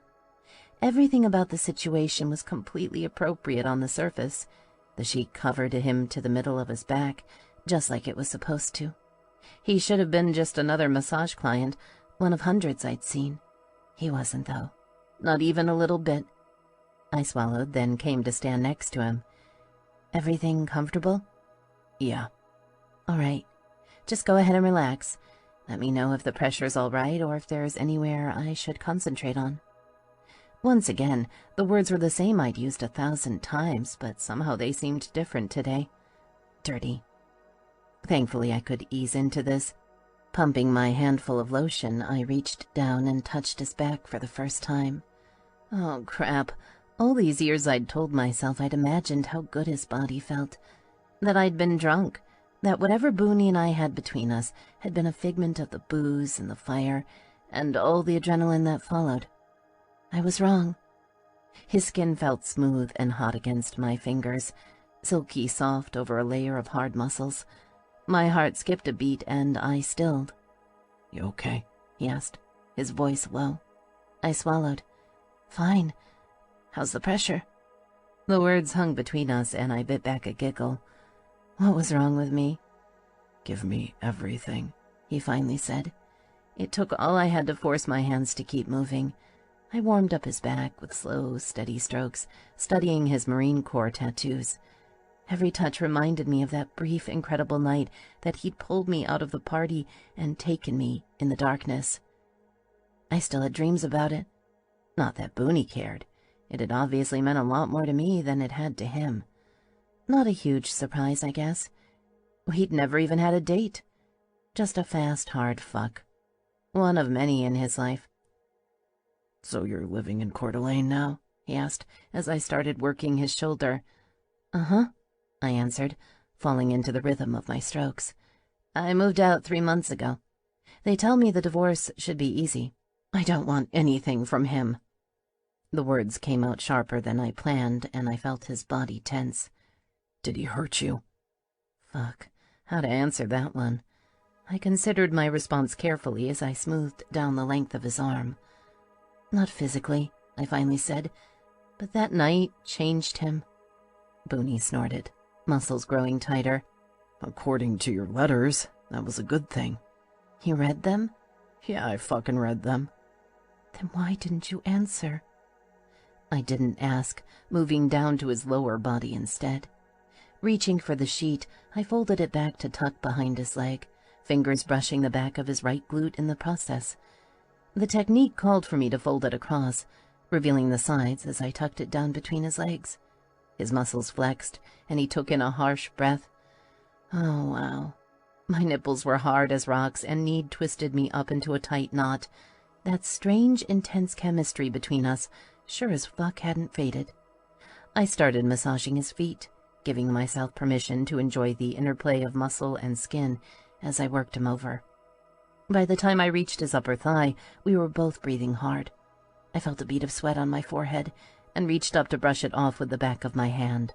Despite the tension hanging in the air, or perhaps because of it, Booney stayed perfectly still. I was starting to actually believe this wasn't about the money Farrell owed. "Why are you really here, Booney?" I asked him softly as I adjusted the drape, moving to the other side. He shifted, hips pressing down into the table. Without thinking, I smoothed my hand down his back. A light sheen of sweat covered it. "Are you too warm?"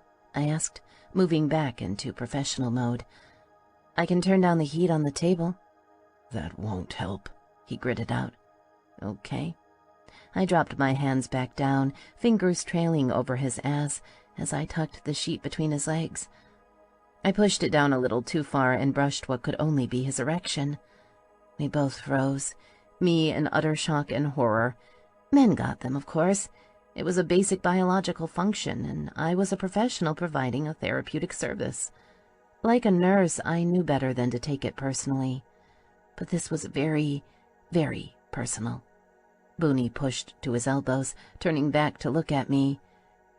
Either grab it right or move your fucking hand, he growled, because I'm about 5 seconds away from bending you over this table. I jerked away, stepping back. We stared at each other, history hanging heavy between us. I think you should go, I managed to whisper. There won't be a charge. Just leave, Booney. I can't do this. He gave me a slow, predatory smile, like a shark. Farrell owes the club $25,000, but that's nothing. He owes the Reapers, too. He spends it faster than the Evans family can bail him out. It's not going to end well. So far, I've kept them off you, babe. Let's hope it stays that way. I swallowed at his veiled threat. That's unfortunate, I replied after a long pause, but I don't see what it has to do with me. Renee gave me an allowance. It's the only cash I ever had. I have $2,000 saved up, and that took me 3 years. That's all I can give you. It doesn't matter what you threaten. I can't give you money that doesn't exist. I don't want your money, he said, eyes burning. We stared at each other, a whole world of unspoken words between us. Why did you stop writing to me? I asked him suddenly. I'd spent years wondering. Now I had nothing to lose by asking. Every letter you sent was full of him, Booney replied, almost snarling. You never said a goddamned thing about us. Then I realized there wasn't an us, at least not to you. I'm not a fucking masochist, Darce. You think I didn't see what was happening? I felt guilty, I whispered. You don't understand. You weren't here. Everywhere I went, people looked at me. They talked about me, called me a slut. Said it was my fault because of our fight. Someone in that party saw us together. Did you know that? I never found out who, but the whole school knew about it. You beat him up and then we fucked on a grave while Allie died. You think it was easy, walking into that school every day? Once the words started flowing, I found I couldn't stop them. It felt good to let it all out. The only person I'd ever talked to about it before was Shanda. She knew exactly what it felt like to be judged. So long as Renee stood up for me, I could handle it, I continued, my voice rising, and I liked helping her. She was good to me, Booney. She always had been. Treated me like a family member, and it felt wonderful. Their house was clean, their food was decent, and they listened to nice music and actually talked to each other in the evenings. You were gone, Booney. You have no fucking idea what I was up against, and you know what? I liked helping Farrell, too. It felt good to be needed because nobody else gave a shit about me. You didn't even fucking write back. I practically shouted the last sentence, and my body trembled. Someone knocked at the door. You all right in there, Darcy? Kelly asked, her voice hard. I held Booney's eyes. Yeah, I replied. Everything's just peachy keen. Okay, but I'm right here, she said, sounding skeptical. Gloria has no problem with us asking a customer to leave if they aren't appropriate. You might want to remind Mr. Boone of that. Booney stared me down. I don't have a problem right now, he said slowly, but if you don't finish, I will. Asshole. I can do my job, he nodded, lowering back down to the table. I pumped more lotion and started in on his thigh. This time my hands were rougher, harder. He'd said he could take whatever I gave out. Well, he was about to learn I wasn't the same weak little girl he'd known in Caleb. My hands were strong now, just like the rest of me. Booney grunted as my fingers dug in, finding each muscle and working until I knew he'd be sore the next day. Is that too much? I asked 10 minutes later. He gave a low laugh. I'll take everything you have and more, Darce. You should know that by now. After that, it was a contest of wills. No matter how hard I worked him, he refused to complain. I'm ready for you to roll over, I said finally, feeling frustrated. I'll hold the sheet. You don't want me on my back right now, he said, pushing his hips lewdly into the table. I watched the flex of his butt and thigh, his meaning all too clear. God damn it. I can just do a relaxing massage on your back for the rest of the time, I guess. Darcy. Yes? I think it's time for this to end, he said, his voice strained. Sounds great, I replied quickly, not even pausing to gloat. I'll step out so you can get dressed. We didn't go the full time, so I'll tell Kelly that. Sit down. It wasn't a request. Fuck. I reached for my small rolling stool and sat down. Booney pushed to his elbows, putting us face to face. For the first time, his face softened. Renee Evans came to my graduation from basic training, he said slowly. Did you know that? His words stunned me. What? She came to my graduation, he said again slowly. Afterwards, she talked to me. She said that you were doing well, but that life had gotten hard for you. She told me how people were, and she told me how big a help you were to their family. Then she told me that if I cared about you at all, I'd let you go. I swayed on the stool, trying to process what he was saying. Why? I asked. Why would she do that? I think she believed it, he replied slowly. She said she'd protect you, but only if I stopped writing. Otherwise, you'd be on your own, at the mercy of that whole damned town. So I stopped writing. I couldn't be here for you, and you weren't even a legal adult yet. She said your life would be a living hell. I knew she was right. Every word was like a knife cutting me. Is that why you never came back to Callop? I did come back, he replied. The summer you finished high school, I saw you with Farrell at the park. He was in his chair and you were racing each other. You were both laughing and you looked so happy together, Darcy. I had nothing to give you and he had everything. Not even I'm that big of an asshole. I swallowed, studying his face. He was telling the truth, absolutely no question. I couldn't believe Renee had done it. Even now she was like a mother to me. Why? To protect Farrell, of course. She'd been his mother first. That fucking sucks, I whispered. Were you happy with him? I sighed, wishing I'd never gotten out of bed that morning. It was too much. All of it. At first, maybe. He didn't get bad until after we'd been married for close to a year. He's got a lot of pain. The nerve damage makes it almost constant.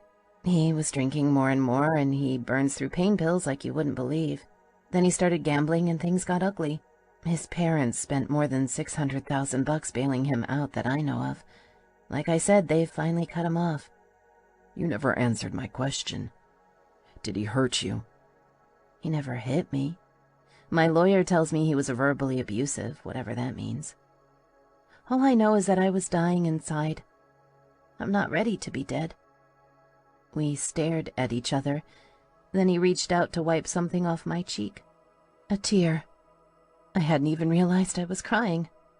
I want you, Darce, he said, his words more intense than anything I'd ever heard in my life. I never stopped wanting you, not for one day. You've been in my blood since we were kids. Swallowing, I closed my eyes, desperate to carve out enough space to think. This was huge, all of it. Him still wanting me, learning that Renee had set me up. That hurt. I'd trusted her. I guess there wasn't much I wouldn't put past the Evans family. There was a reason I hadn't asked for anything in the divorce. Their money didn't just come with strings. It came with chains. I'm not ready for a relationship yet, I said, looking at him again. For the first time in my life, I'm free. I'm not sure I can give that up again. Booney's eyes darkened. Give me a chance, he said softly. That's all I'm asking. I'll think about it. I spent the rest of the day obsessing about our talk. Part of me wanted to call Farrell's mom and confront her. She'd been my ally, my savior, even my friend for so long now. I couldn't believe she'd done this to me. Of course, she probably thought she'd been doing me a favor. In her mind, I was a poor girl who'd done well for herself, marrying into one of the most prominent families in the valley. I knew better than that now. You can't buy happiness. By that evening, I was tired of thinking, so a night partying with Kelly and her friends sounded perfect.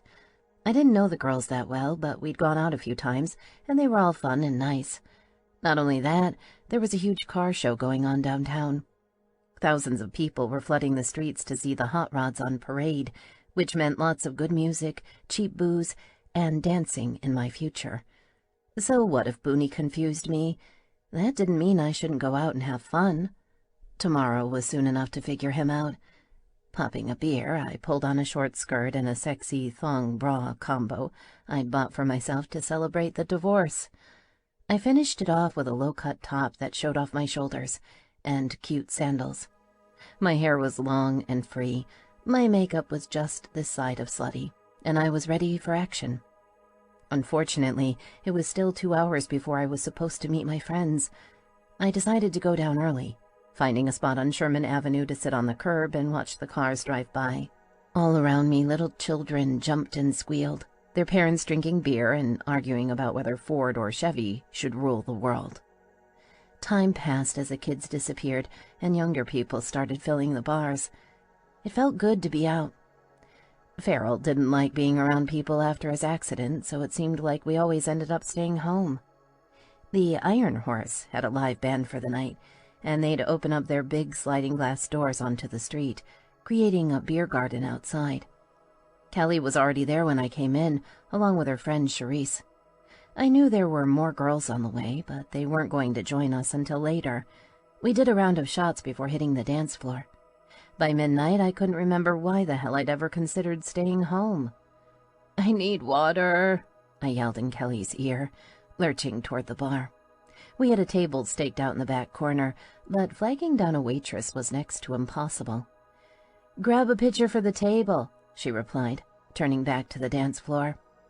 I wound my way through the crowds of people, trying not to fall on my face. I'd lost track of how many shots we'd done.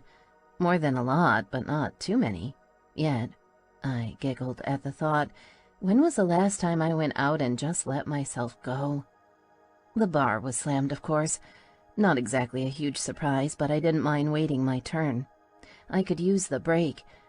Even though I was in good shape, all that dancing left me out of breath and covered in sweat. I probably looked like hell, but that didn't matter. I wasn't here to find a man. Fuck romance. Being single kicked ass. I should tell that to Booney, I decided. He might be hot and have a nice dick, but I wasn't going to let any man tie me down. Ha! "Can I buy you a drink?" asked a guy next to me, and I turned to look at him. He was cute, probably around my age or a little older, with a shock of dark black hair and green eyes. He was all frat boy, coated in a thick layer of Abercrombie & Fitch. Kelly would be all over him. I opened my mouth to tell him I was married, then snapped it shut again because I wasn't married anymore. Holy crap, that was awesome. Suddenly I grinned at him like an idiot, leaning toward him to say, "No, but thanks for asking." I turned away to find the bartender smirking at our little exchange and shrugged my shoulders in a "what you gonna do" kind of move. "Can I get a pitcher of water?" "And a round of kamikazes," a deep voice said behind me. I froze as big arms reached down to grasp the bar on either side of me. Booney? I could see his reflection in the mirror behind the bartender. He stepped closer, crowding and covering me with his powerful body. Then he leaned down, smoothing aside my hair to speak directly in my ear. "That guy sitting next to you looks like he wants to eat you," he said. "You give him anything that should be mine." I stiffened, refusing to reply as the bartender set a tray of shots in front of us. Then I reached into a pocket to pay for them because, like I said, I buy my own drinks. Booney wrapped an arm around my waist, trapping my hand as he handed the bartender a wad of bills. "I ordered the fucking shots," he rumbled in my ear. "What's got your panties in a knot?" I smelled alcohol on his breath, and I wondered who he'd been drinking with. Was it a woman? I turned in his arms to frown at him. "I've decided to stay single for the rest of my life," I announced grandly. "I don't care how good you are at sex. I'm not interested." Booney gave a shit-eating grin as he tipped the bartender. "So you think I'm good at sex?" "Don't be a dumbass," I said, rolling my eyes. Uh-oh, that made me dizzy. I caught his arm and steadied myself, wondering what I'd been planning to say. "Where's your table?" he asked. I glared at him. "It's full," I declared. We don't have room for you." "You can sit on my lap." He wasn't kidding about sitting on his lap. Kelly and the others squealed with excitement when they saw the tray of kamikazes, and they squealed harder when 5 big men wearing Silver Bastard and Reaper's MC colors came to join us. "You know," Kelly slurred, leaning toward Booney, "I didn't like you very much this afternoon. Even wished I hadn't told you where to find us. I'm really glad I did." I turned on her. "You're responsible for this?" I demanded. "I thought you were on my team." "I'm sorry. It was before you took him back with you. Remember I said I was trying for his phone number? And he bought us shots. He's a good guy." I frowned, not liking how he'd pumped my friend for information. In all fairness, though, she'd probably been the one doing the pumping. Pumping. Ha. A fit of giggles overtook me as I reached for another tiny glass. "What's so funny?" Booney asked, his lips tracing the edges of my ear. It distracted me long enough for him to take away my drink and set it out of reach, which was really unfair. Then his hand started running up and down my thigh under the table, and I forgot all about the booze. "Kelly pumped you," I said, giggling again. He gave a low laugh. "Darce, you're hot as hell, but I got no fucking idea what you're talking about." I let my head flop back on his shoulder, smiling at him. God, he was beautiful. Kelly squawked as one of the bikers caught her hand, dragging her off toward the dance floor. "You want to dance?" Booney asked. I nodded, grinning at him. "I take it that means you're over your snit." I frowned. "What snit?" "At the bar. You looked pissed to see me. I wondered what had been going through that brain of yours." I frowned, trying to remember. Oh yeah, I wasn't married anymore. That was pretty fabulous. "I like being single," I informed him. "I like how nobody tells me what to do. If you tell me what to do, that'll piss me off." He laughed, then leaned close. "Babe, I'm not feral."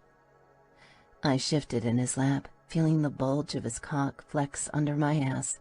A wave of heated need ran through me, and my drunken mouth spoke before giving my brain a chance to weigh in. The last time I had any real penis-vagina action was with you in that cemetery, I said, trying to focus on his face. Unfortunately, things had started to spin, making it damned hard. Ha, hard. I liked hard things. Farrell couldn't get it up after the accident. We still fooled around and he got me off, but even that hasn't happened for at least a year. "Jesus Christ," he groaned, turning me toward him.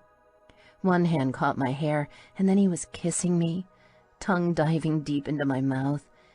His dick turned rock solid under my ass, and I wiggled happily, because everything was tingly between my legs. Woohoo! The night turned fuzzy after that.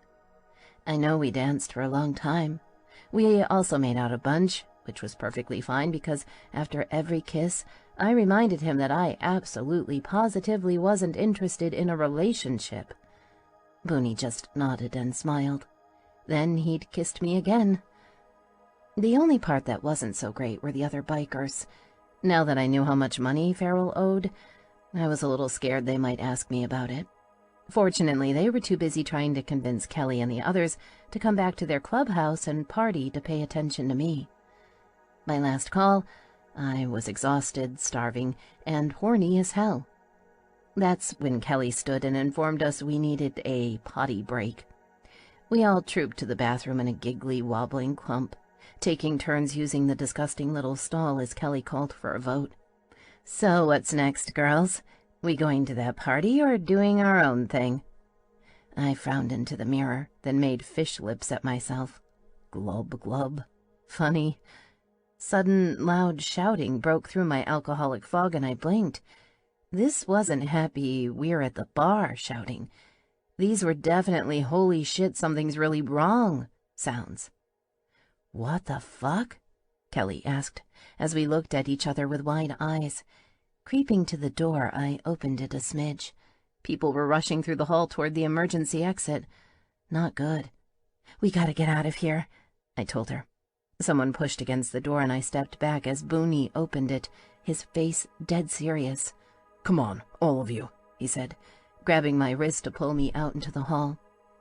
The rest of the girls followed, and then his friends were with us as we joined the tide of people. I still had no idea what the hell was going on.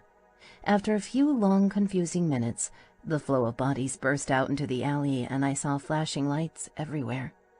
"Fuck," Booney said, jerking me closer. Good thing, too, because people were lurching and falling all around us. I heard someone shouting over a loudspeaker, but I couldn't tell what they were saying. We started following the back of the building, trying to get away from the crowd. In the distance, I heard more cries and screams. I couldn't see Kelly anymore. I couldn't really see anything. Just random people rushing in all directions, their faces panicked. After an eternity of waiting, we reached the end of the alley and ran into the street. That's when I saw the line of cops wearing riot gear and carrying plastic shields. They were shouting something. "Get back!" "Oh, fuck," Booney muttered. Suddenly, a rock flew over our heads. It hit one of the cops. Then a glass beer bottle shattered against a shield. The police line faltered, and one of them stepped out of line, lifting his baton to hit a man who'd been standing too close. Suddenly, the others started hitting people too, and the crowd panicked. Everyone surged back, but there was nowhere to run. The wall of people behind us just kept pressing forward. I felt Booney's grip on me slip. "Booney!" a man yelled. I looked over to see one of his biker friends waving at us. He plowed into the crowd, cutting a line toward us. Booney caught me up, throwing me over his shoulder as he moved toward his friend. People were throwing more rocks now as the police kept fighting them. What the hell? Things like this don't happen in Coeur d'Alene. The crowd ebbed and surged around us as Booney fought free. Then we were running across Lakeside Avenue into the neighborhood just north of downtown. We weren't the only ones fleeing. All around, people ran up the street, screaming and crying. I'd never seen anything like it. "You okay?" Booney asked, setting me back down. I nodded. "The others already left," his friend said. "Thanks, brother," Booney told him. I looked at the biker, noting the silver bastard patches he wore. This man had thrown himself into a rioting crowd to guide us to safety, I realized. No wonder Booney considered him a brother. For the first time, I realized the club might be more than a criminal gang. "Thank you," I said, and the man offered a toothy smile. I saw a trail of blood trickling down his forehead. "Are you hurt?" "No worries," he said, wiping at it. "One of 'em got me, but I got 'em back." The sudden bright light of a spotlight filled my eyes. "Stay where you are," a voice said over a loudspeaker. "Let's go," Booney's friend shouted. Then we were running again as the sound of the rioting crowd grew louder behind us. 10 minutes later, Booney and I slowed to a walk as we moved up 5th Street. I had no idea where his friend had gone or where Kelly was. "Would your friends have taken the girls with them?" I asked Booney as we stopped to lean against a wooden privacy fence. My breath came hard and my side hurt from running. At least I wasn't feeling drunk anymore. Way too much adrenaline. "Yeah, they should be fine," he said, rubbing the back of his neck. "We planned it out when we came looking for you. Fuck, don't take this the wrong way, but every time I kiss you, something blows up. I'm starting to think we're cursed." I looked at him and realized he was right. First the mine, then Farrell's crash, now whatever the ever-loving hell this had been. Damn, what do you think would happen if we actually made it to a second date? He stared at me. Then his face cracked and he started laughing. I caught his mood, and then we were both laughing so hard, tears ran down my face. "Fuck if I know," he admitted finally. "Apocalypse or some shit." I sobered, frowning at him. He was joking, of course, but he raised a point. Bad things really did seem to happen every time we got together. Maybe for the good of humanity, we should call it quits. "No way," he said, pulling me into his body for a hard kiss. My insides heated, and I guess I wasn't totally sober after all, because I felt absolutely no inhibitions. A car sped by and someone shouted, "Cops are coming!" Booney dropped me abruptly. Down the street I saw the flash of blue lights. "Are you kidding me?" he asked, glancing around. "Over here." I followed him into the alley behind the fence. The yard had a gate, but it was locked. Not a problem for Booney. He caught the edge of the fence and jumped, boosting himself up and over. Seconds later, the gate opened from the inside. I ran through right before the squad car turned down the alley. Booney slammed it shut behind me, and we both leaned back against it, panting. "Are they looking for us?" I asked, confused. "Doubt it," he replied. "I mean, they always target the club, but I'm thinking they just want to clear out downtown." "What the hell happened? Did you see anything?" "Yeah," he said. "There was a biker outside the bar. The cops were giving him shit, and then some guys in the crowd started arguing with them. By the time I realized what was happening, the biker was already gone. Still not quite sure how it turned into a riot." I glanced at him sharply. "Was he one of your friends?" "Nope. Never saw him before, and he wasn't wearing club colors. All happened pretty damned fast. I think the cops panicked." Beyond the fence, more lights flashed. We heard the police car pull into the alley, then it stopped and the lights went dark. I heard the crackle of the cop's radio. He'd parked there. Crap. "So now what?" I whispered. "I think we're stuck here." Booney shook his head, lifting a finger to his lips, but it was too late. "You hear something?" a voice asked. Suddenly, a flashlight hit the other side of the fence, narrow strips of light shining through the cracks in the boards. I gasped. In an instant, Booney caught me, covering my mouth with his hand. "Boost me up," said another man. "I'll look over the top. Maybe I'll see something." Booney let my mouth go, holding my gaze intently.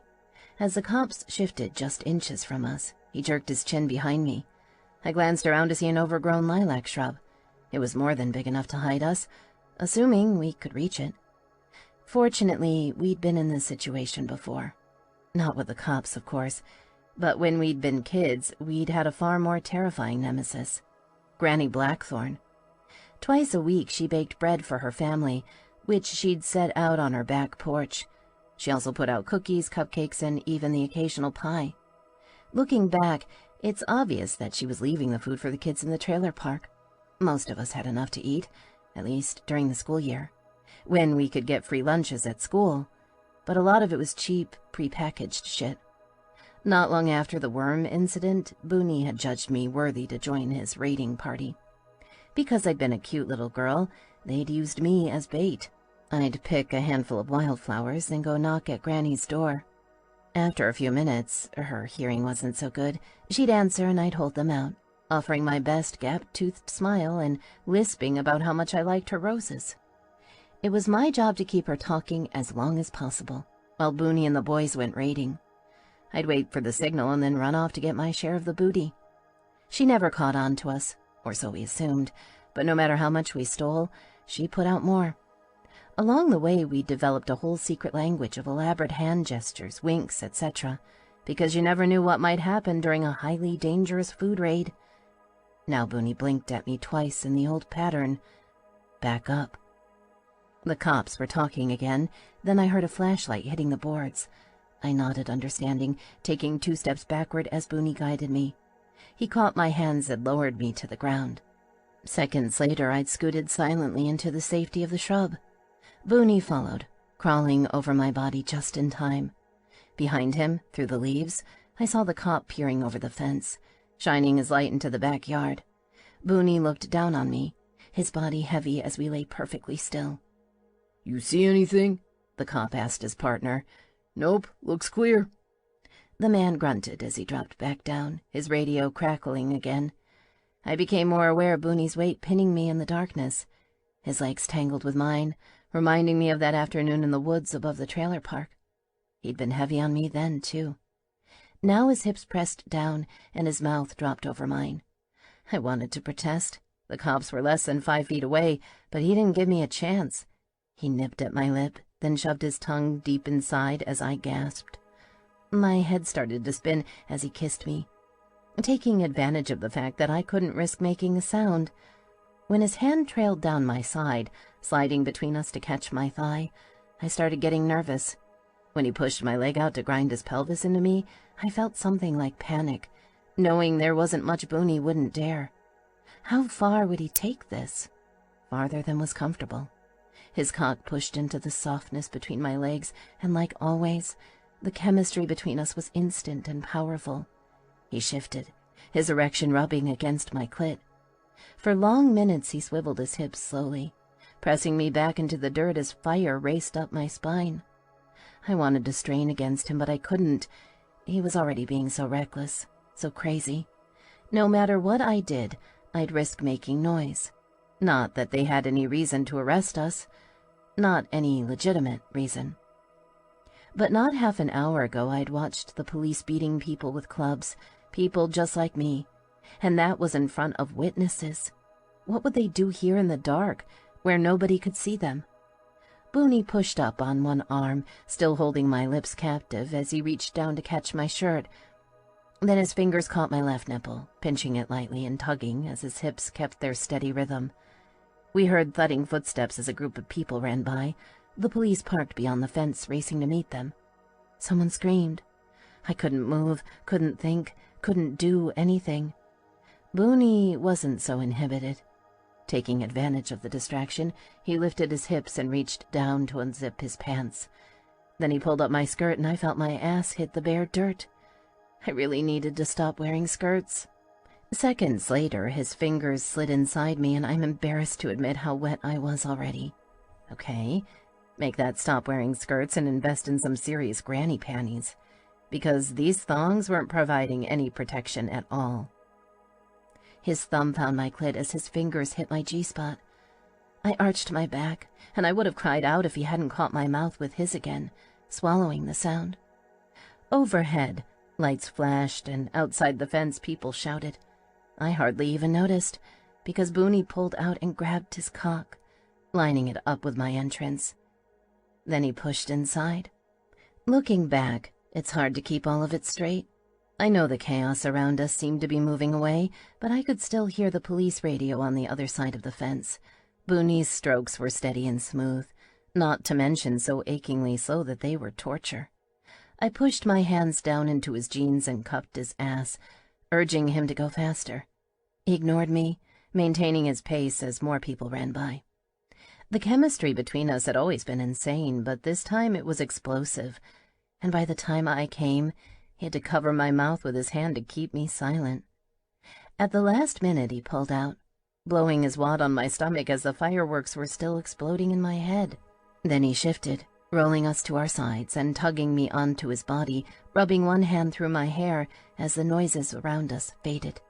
It was just me and him, joined in our own private world. You'd think the adrenaline would have kept me up all night, but apparently it wasn't enough to overpower the sex and the booze. At some point I drifted off, despite the lights and the noise. Booney woke me with a kiss, raising one knee up between my legs as I squirmed against him restlessly. Then a branch poked my ass, and I remembered where we were. "What the hell was that all about?" I asked, my voice a soft whisper. I think it was a riot, although I still can't figure out how it started. Never heard of one around here before. I shivered, and he straightened his arms around me, rubbing up and down my back. "That's pretty fucked up." "No shit," he said, then distracted me with another kiss. I pushed back against his leg, realizing my skirt was still up around my waist. "Slutty much?" I'm not sure," I started to say, but he cut me off. "Don't think about it too much. Not gonna end well for either of us. Just consider this. Every time we've gotten together, some big disaster hits. This time it missed us. Maybe that means we're home free." I frowned at him, flinching as pain shot through my skull. "Hangover?" he asked. I nodded. "You need some coffee and some food." "And a shower." "Great," he said. "We've got all of that at my friend's place. It's not far. It'll take us about 10 minutes to walk there." There are walks of shame and walks of shame. I think when you come dragging in after a riot, covered in dirt, leaves, and dried cum, you qualify for capital letters by default. We saw a few police cars along the way, but things seemed to be settling down. Early light traced the sky. If I hadn't known better, I'd never have guessed there'd been people fighting in the streets just hours before. His friend's place was just an apartment over a garage.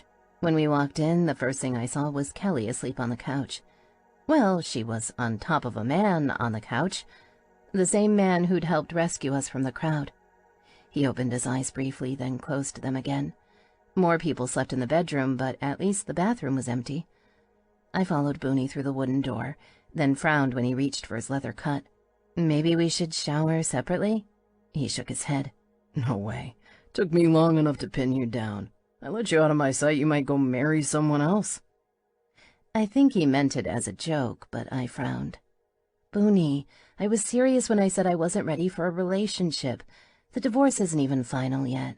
I can't handle anything new. He pulled off his leather, hanging it carefully on a hook. Then he reached for the edges of his shirt. I get that, he said, tugging it over his head. The sight of his bare chest caught me. Damn, this man was beautiful. But what we have between us isn't new, Darce.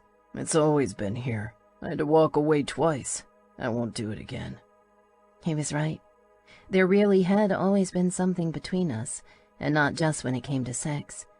As children, he'd always protected me. Well, protected me from everyone but himself.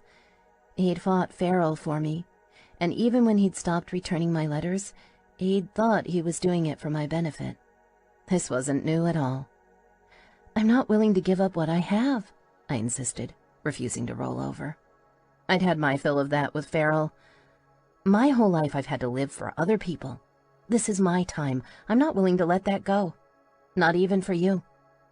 Does having your time involve you fucking guys who aren't me? I rubbed my stomach, a thrill running through me at the memory of him, deep inside. Could I imagine doing that with someone else? Not really. No, but it doesn't involve me moving back to Calip and giving up my career either. I want to own my own spa someday. One of those places where people come to get their hair done, along with manicures and massages and all that. Sounds great, so long as I don't have to get my nails painted, he said, shrugging. But I definitely want more of those massages. Wouldn't mind a happy ending either. Not funny, I snapped. I'm a therapist, Booney. I help people who are in pain. You should respect that. The smile dropped from his face and he caught my hands, pulling me close. It was just a joke, Darce, he said. I don't need you giving up on your dreams. Hell, I've got my own life. The last thing I want is you all whiny and dependent. My mom was like that. Sucked. I just want to know that at the end of the day you'll be in my bed. I leaned into him, laying my head on his chest. I could probably make that work, but no more riots, okay? My ass is covered in scratches. Let's keep it boring from now on. Boring? I can work with that. A sudden knocking pounded the door.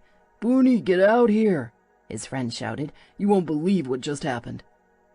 Booney pulled away, running a hand through his hair in frustration. I think we're going to have to be bored later, he muttered. I sighed, realizing I should probably get used to it. We really are cursed. Booney shook his head, then gave my nose a quick kiss. We're just normality challenged. It'll be okay. Wrapping my arms around him, I gave a squeeze, then let him go. Guess I should get used to it. Boring was probably overrated anyway, right? Historical note. The events in this story are based loosely on real events that took place at different times in the Silver Valley and Coeur d'Alene, Idaho. The riot in downtown Coeur d'Alene took place in June 1999, during the annual Coeur d'Alene Classic Car Show. It began outside the Iron Horse Saloon when police stopped a biker and were booed by the crowd. Things grew out of control when more officers arrived in riot gear. While the exact timeline of events is controversial, many witnesses, including my own friends who were present, stated that the police attacked them violently. 14 people were arrested, and it led to a challenge in the Idaho State Supreme Court over whether police officers are immune from prosecution. The Sunshine Mine fire is one of the darkest chapters in Silver Valley history. On May 9, 1972, the second deadliest hard rock mining disaster in U.S. history killed 91 men deep underground, many of whom were overcome so quickly they were found still sitting in front of their open lunchboxes. Escape efforts were hampered by out-of-date rescue equipment and leadership issues. 8 days later, 2 survivors were found 4,800 feet under the surface. No other men would come out alive. The oldest victim was 61 years old, and the youngest was 19.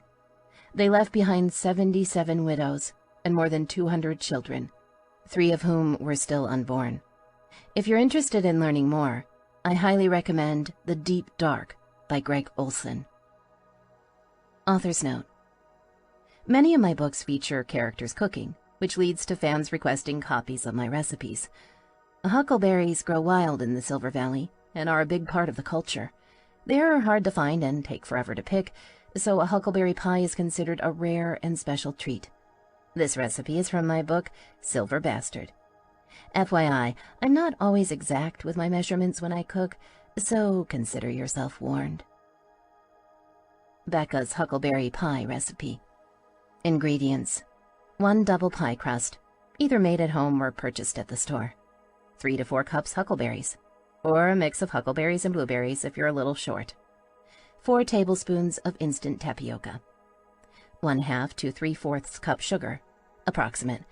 Don't be afraid to increase or decrease based on your personal preferences as you mix the filling.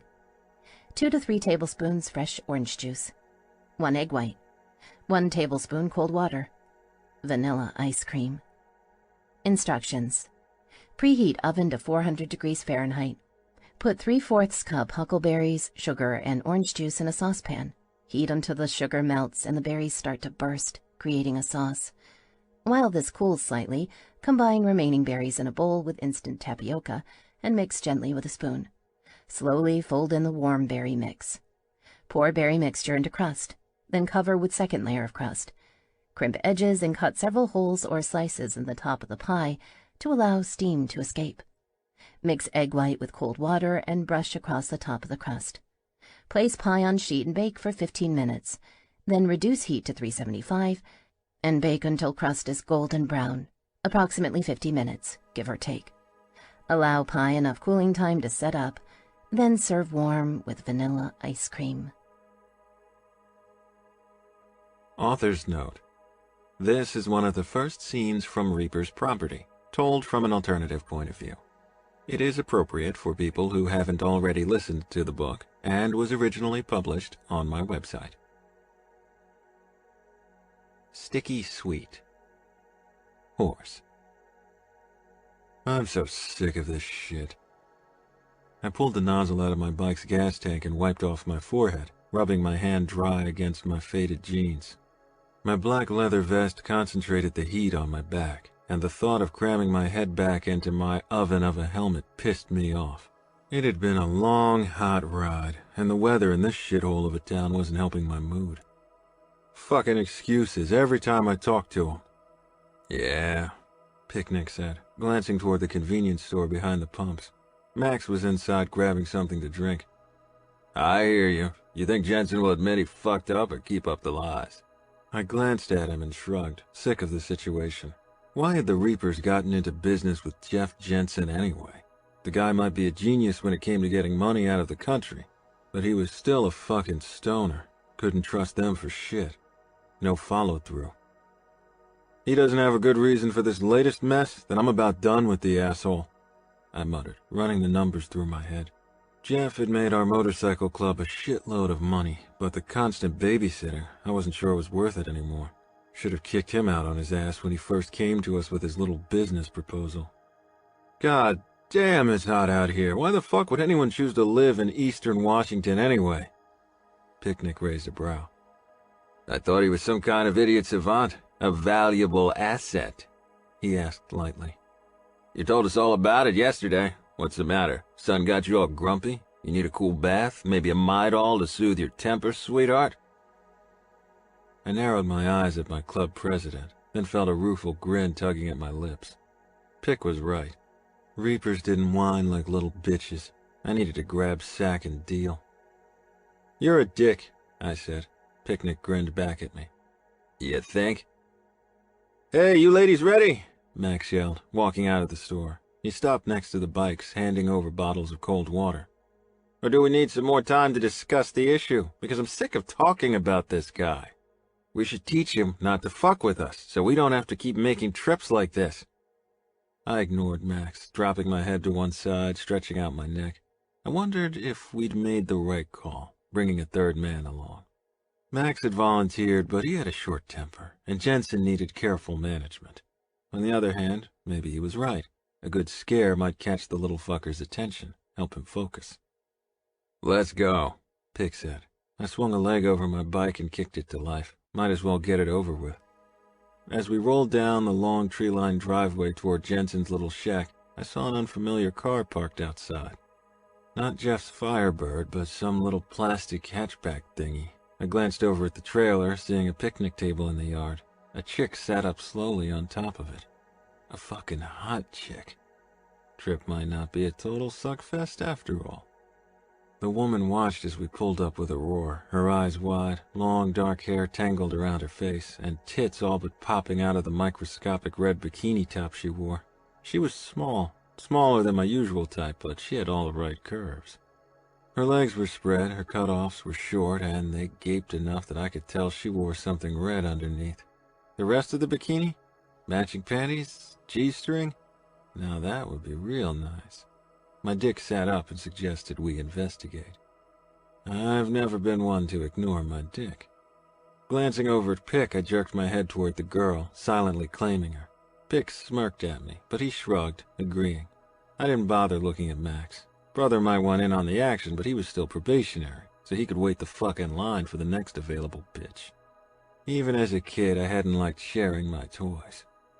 We pulled up next to the car and turned off the bikes. The sound of Def Leppard's Pour Some Sugar on Me blew out of the hatchback's windows, and I exchanged another quick glance with Picnic, who rolled his eyes. I jerked my chin, a silent fuck you at the older man.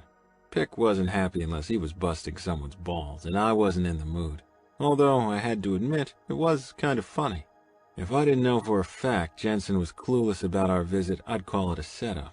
I almost expected a second chick to jump out and start spraying her with a hose, straight out of a goddamn video or something. Best of the 80s, trailer edition live. But the genuine panic on the girl's face said that if Jeff had left her as some sort of peace offering, he hadn't bothered giving her a heads up first. I swung a leg over my bike and strolled toward her, eyes trailing across that sweet little body. Yeah, definitely for me. This one was the stuff of wet dreams. Should I fuck her now or after I ripped Jensen a new asshole? I couldn't decide. Maybe both.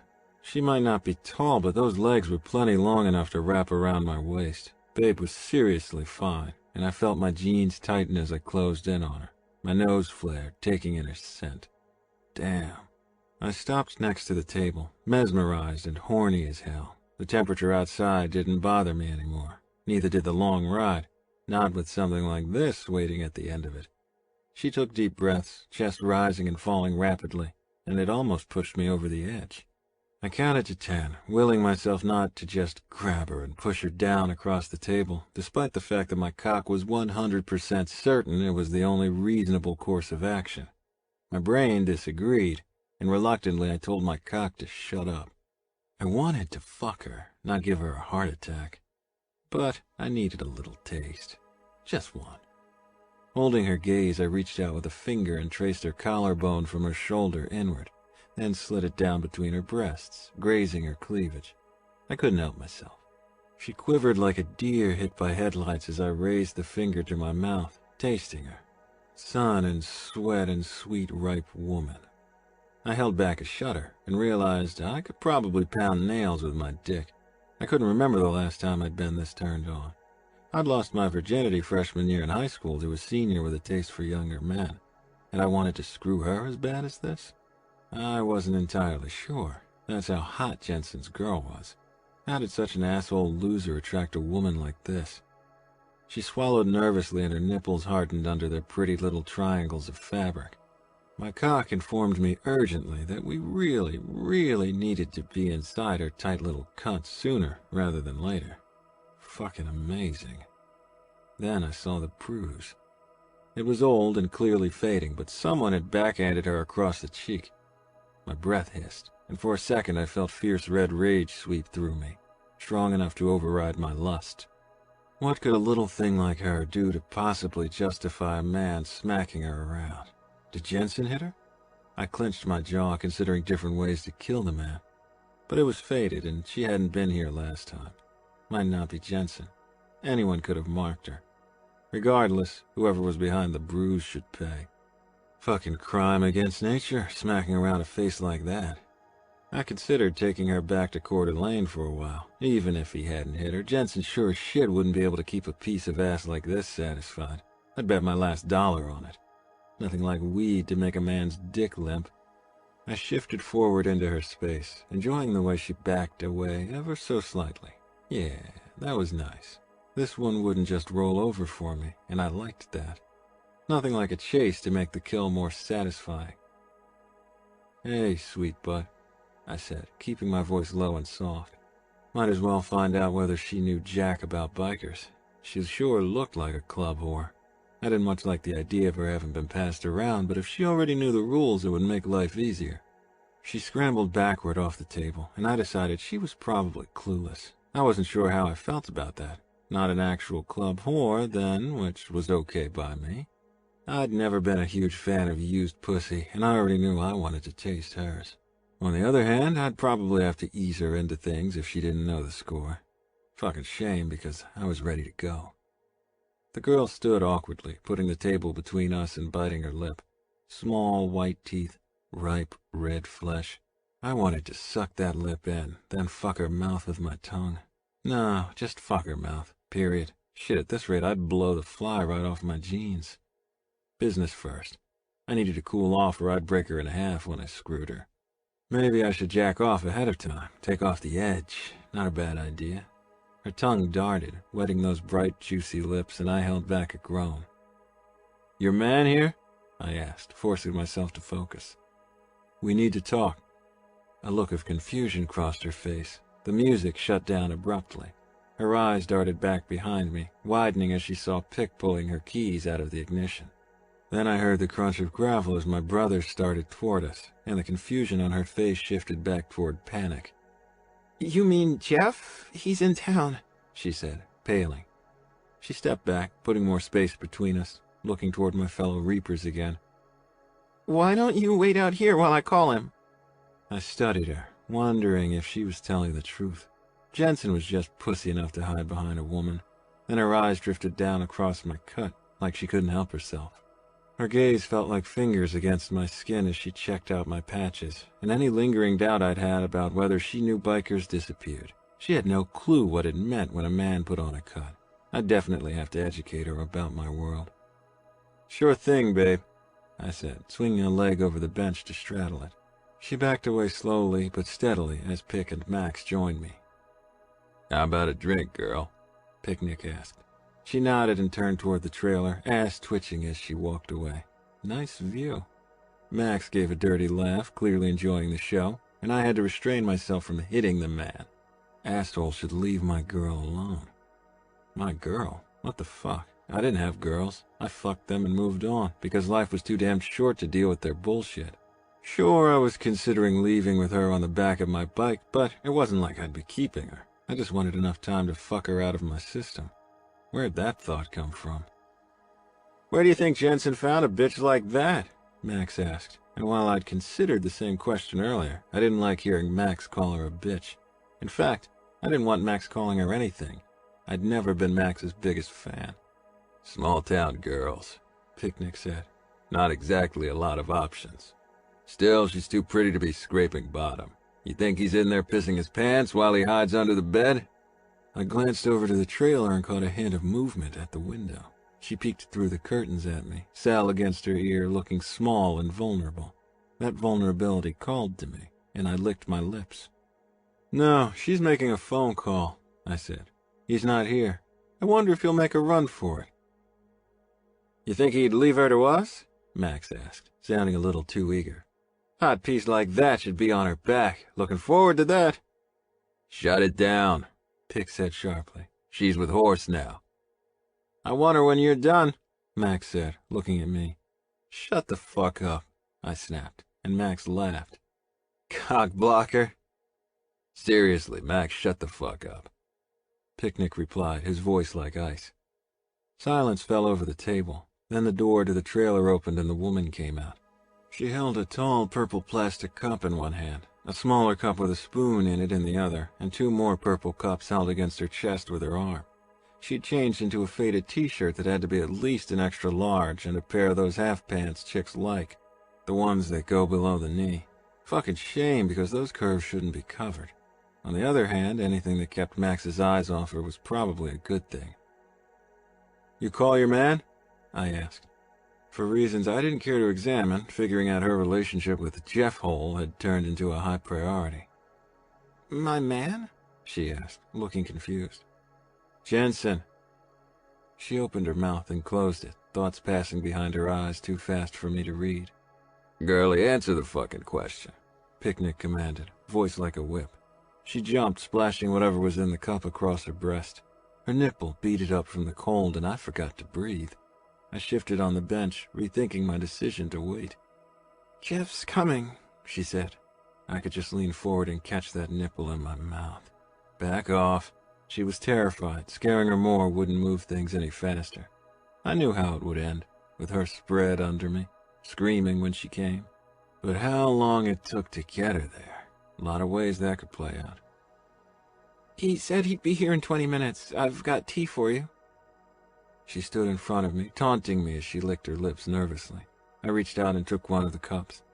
She used the newly free hand to take the smaller cup and glanced toward the table. I smiled. She'd have to lean right across me to set it down. I decided to help her out, reaching over and wrapping my fingers around one of the 2 cups still clutched against her chest. My fingers grazed her nipple once, twice, and then I took the last cup, the small one which was full of sugar, and set it on the table. Our eyes stayed locked as I grasped her hand and pulled her into me, up against my thigh so her stomach almost touched my face. I could smell her, and it took everything I had not to nuzzle her belly. But I needed to know her relationship with Jensen, figure out who had marked her. So instead of pulling her against my mouth, I took her chin and turned it, exposing the bruise fully. I waited for her to say something, but she kept her mouth shut. Interesting. Was she covering for Jeff? I dropped my hand back down to her waist, rubbing it up and down the curve of her hip. Those curves were fucking perfect, but the way she trembled went straight to my gut. I thought about Jensen, thought about that little fuck touching her soft skin, sucking on those lips, smacking that pretty face. Nope, this shit wouldn't stand. Not today. "Jensen do that to you?" Her eyes widened and her face flushed. "No, he'd never do that. Jeff's my brother," she said, jerking free. She turned and ran into the trailer, slamming the door behind her. "Well, that was interesting," Picnic said. Max chuckled. I glared at them, then something caught my eye. At the end of the table was a tray with a kitchen towel over it. 2 long round lumps lay under it.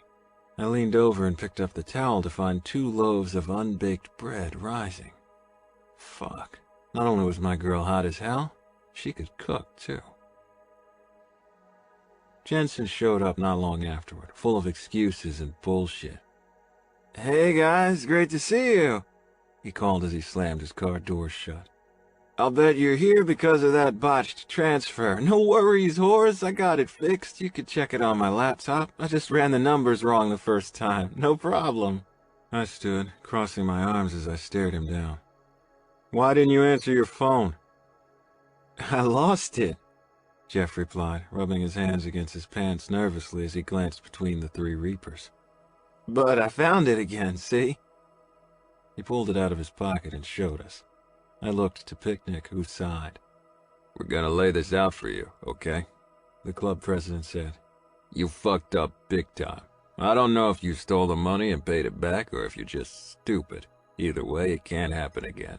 I'm about ready to pull the plug on this little operation, which means pulling the plug on you, stoner boy."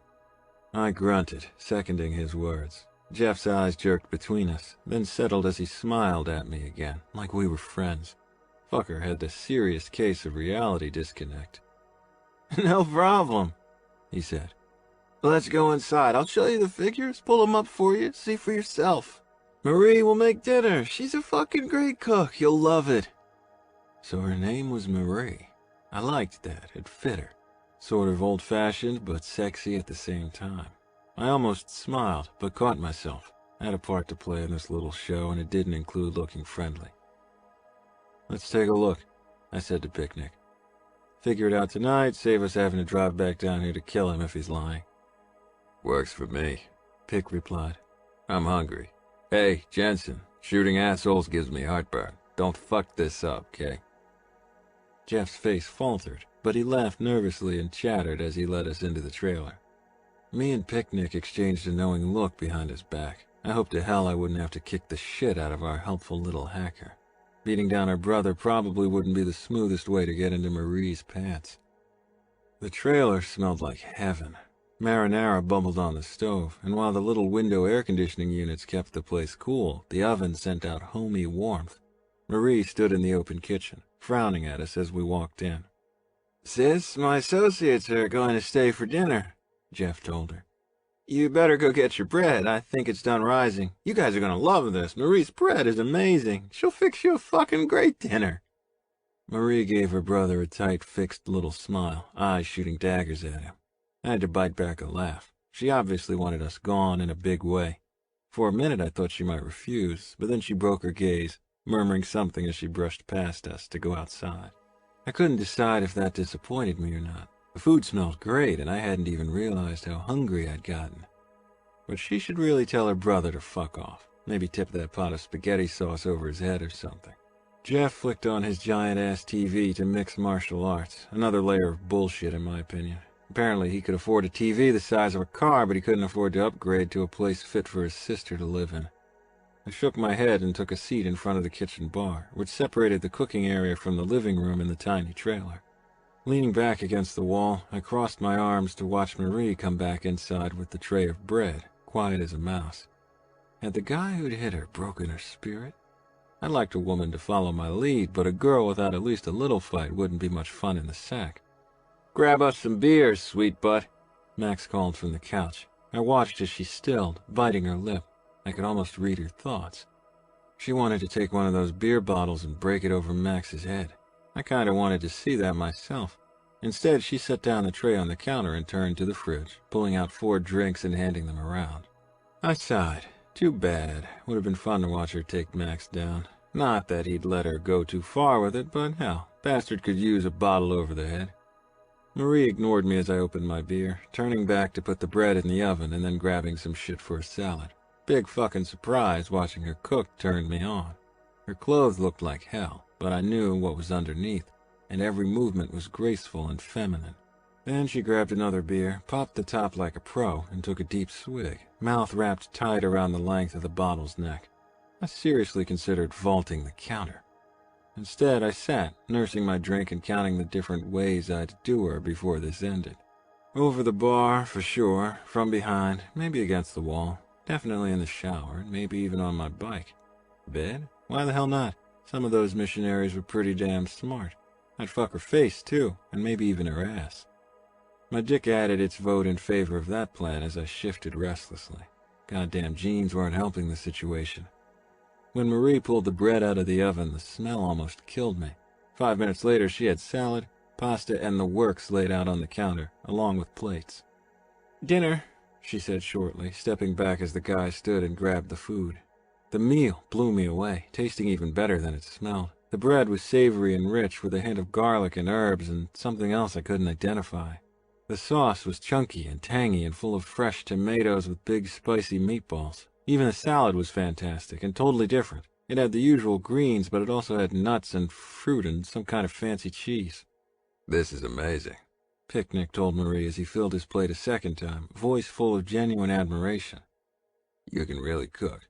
My old lady used to cook like this. That caught my attention. Pick didn't talk about Heather much, and never to strangers. She'd been dead for years, but it could have been yesterday so far as Pick was concerned. He'd given Marie a serious compliment. She flushed prettily and murmured, "Thanks." I held back a frown. I didn't like her blushing and murmuring at another guy. Fucking Picnic. The food was gone all too soon, though I'd definitely gotten my fill. Hell, I should bring her back to Coeur d'Alene just to cook. Woman had a gift. Picnic caught my eye and jerked his head toward Marie. I sighed. Time to check out Jeff's story and then scare the crap out of him. I was ready to finish this particular game. I'd joined the club for the freedom and the fun, and now I found myself managing some hacker asshat like a goddamn human resources officer. Bullshit all around. Might as well get a job down at City Hall, buy a suit, and trade my bike for a minivan. You might want to go for a drive, I told Marie, wishing it didn't need to happen. I'd wait for her to get back, but still, a lot of ways for things to go wrong under the circumstances. We've got business. Do you mind, sis? Jeff asked. She shook her head, looking almost wistful. Then she pulled herself together and smiled at us. That same bright, fake smile she'd given earlier, as she went to the door and grabbed her purse. Well, nice to meet all of you. Picnic stood and offered a wolfish grin. I didn't care for that one bit. I'd have words with him later. I'm Picnic, and these are my brothers, Horse and Max. Marie looked at me, her expression puzzled. I raised a brow, waiting to see what she'd do next. Ask about my name, maybe? Nope, she was chickening out. Nice to meet you, Mr. Picnic, she said. Just Picnic. Thanks again for the food. There was that admiring tone in my president's voice again. Time to shut it down. I'll walk you out to your car, I said, voice firm. Pick gave me a knowing look, and I realized the man had been fucking with me. Again. Asshole. Take your time. We can wait, Pick said, pulling Marie's car keys from his pocket and tossing them to her. She stepped out of the trailer, me right behind her. The door slammed shut, the warm evening air surrounded us, and I felt myself relax. Dealing with Jensen was a pain in the ass, but it would be worth it because I planned on having a hell of a good time with his sister before I was finished. I snagged her hand, pulling her toward the table, turning and tucking my hands under her arms to pop her onto the end. She stared at me, blinking rapidly as I slid my hands down her sides, wedging them between her legs and pushing her knees gently apart.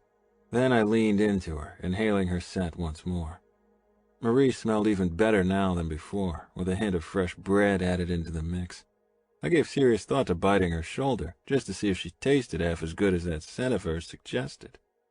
I don't think this is a good idea, she said, her voice quavering. She pulled away from me, glancing toward the trailer.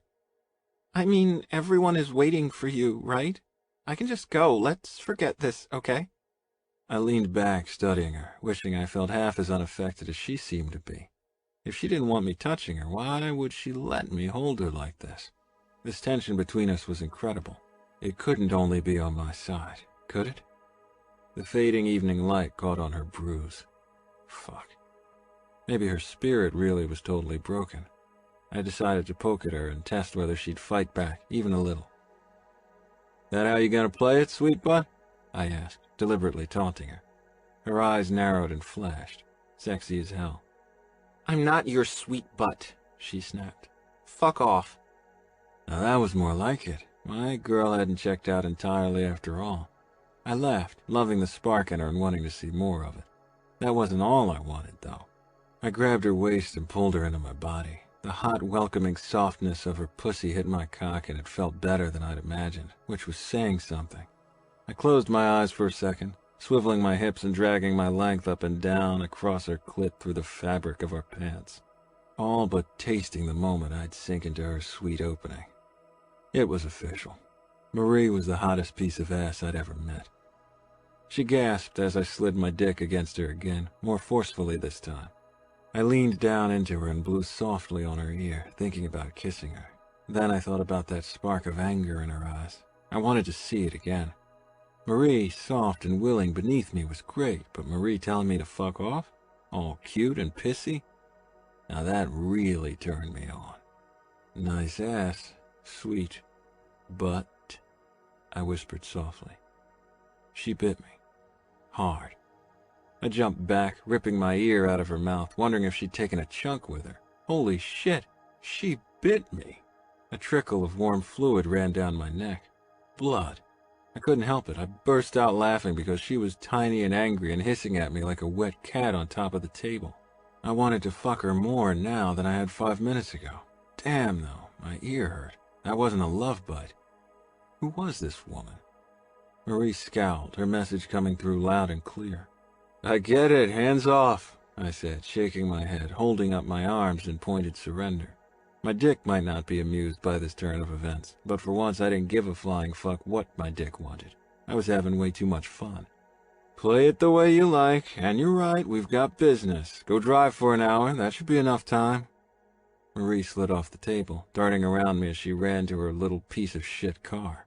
I followed, bemused, wondering if she had some magic power that turned grown men into pussies.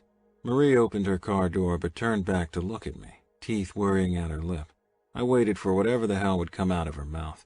After that bite, I was on uncharted ground. At least it wasn't boring. Horse isn't your real name, is it? I smiled. Now that was better. Playtime wasn't over yet, after all. Road name, I replied. That's the way things work in my world. Citizens have names. We have road names. What does that mean?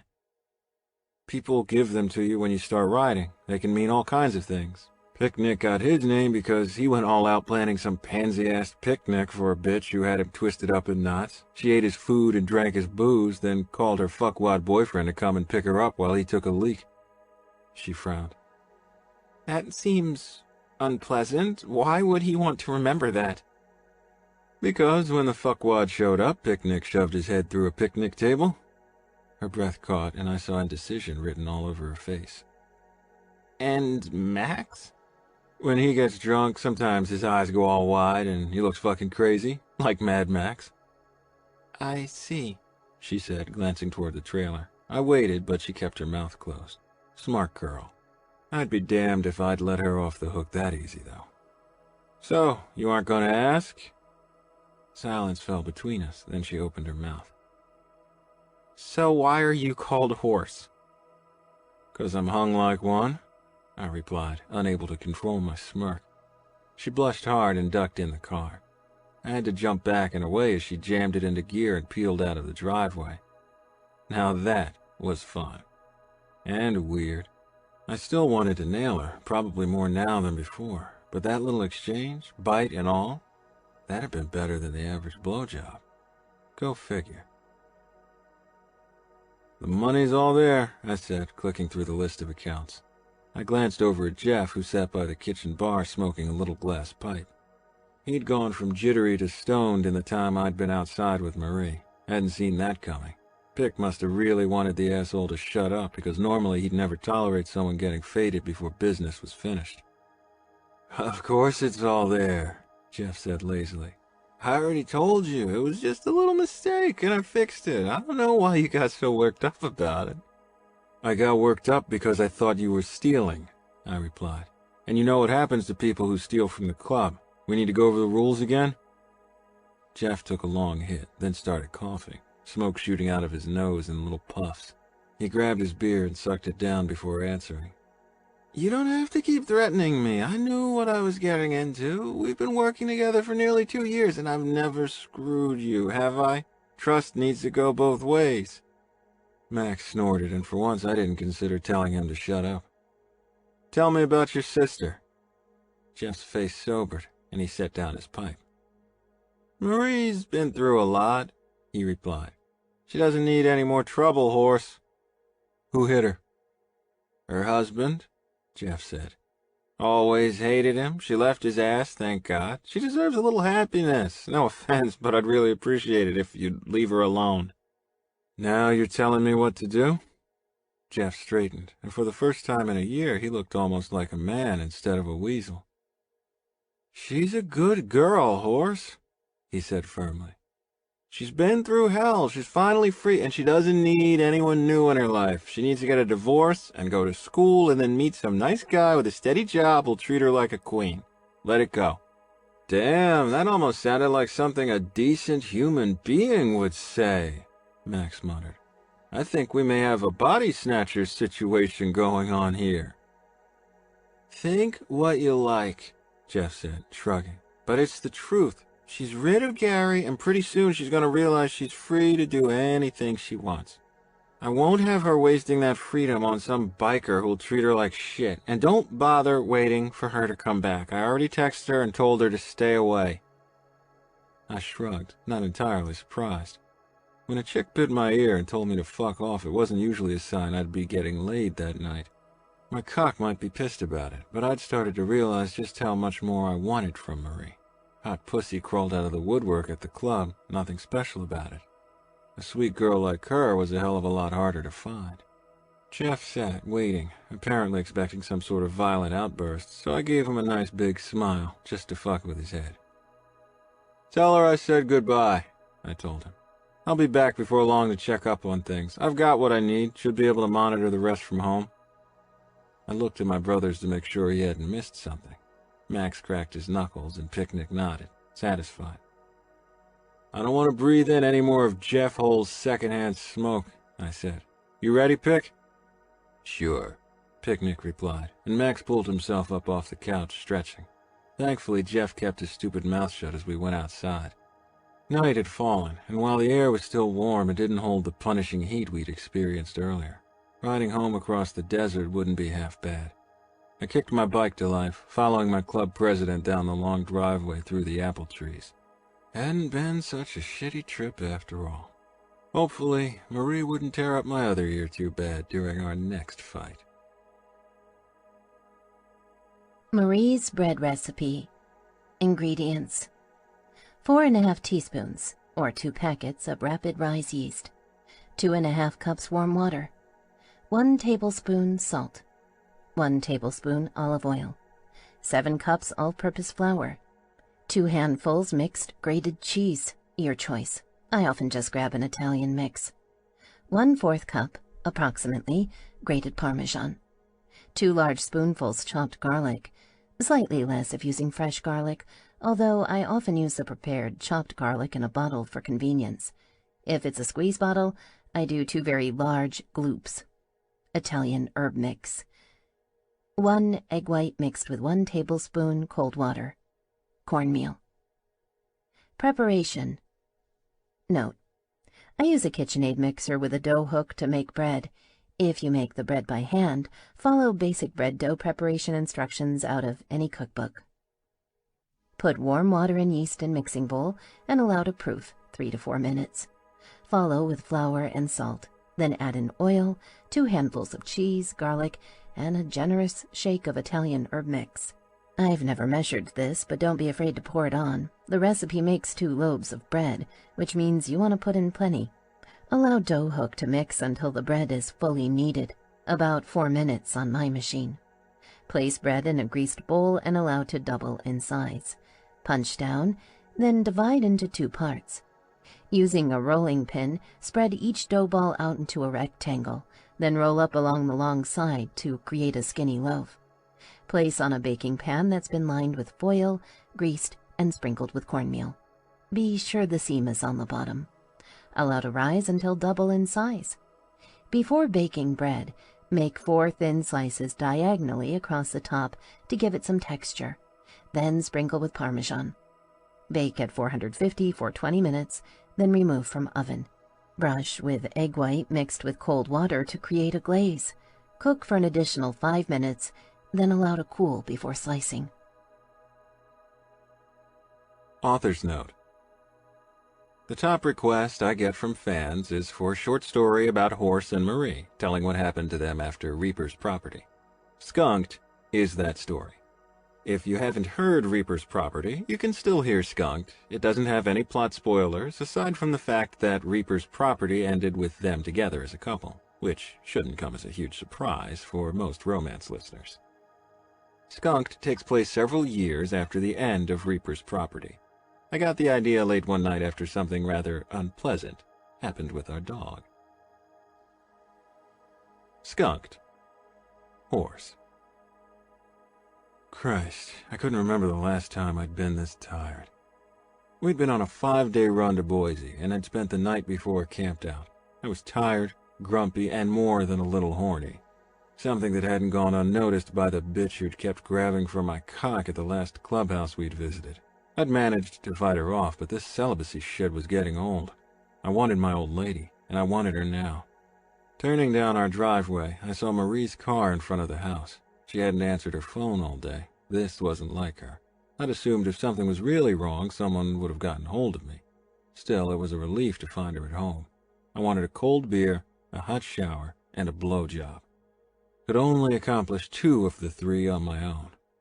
Parking my bike, I decided to leave my saddlebags for now and head toward the house. The door wasn't locked. I stepped into the living room, looking around for her. The lights were on and so was the TV, but no sign of my girl. Marie? Nothing. I passed through the living room and started down the hallway toward the kitchen. Babe, you in here?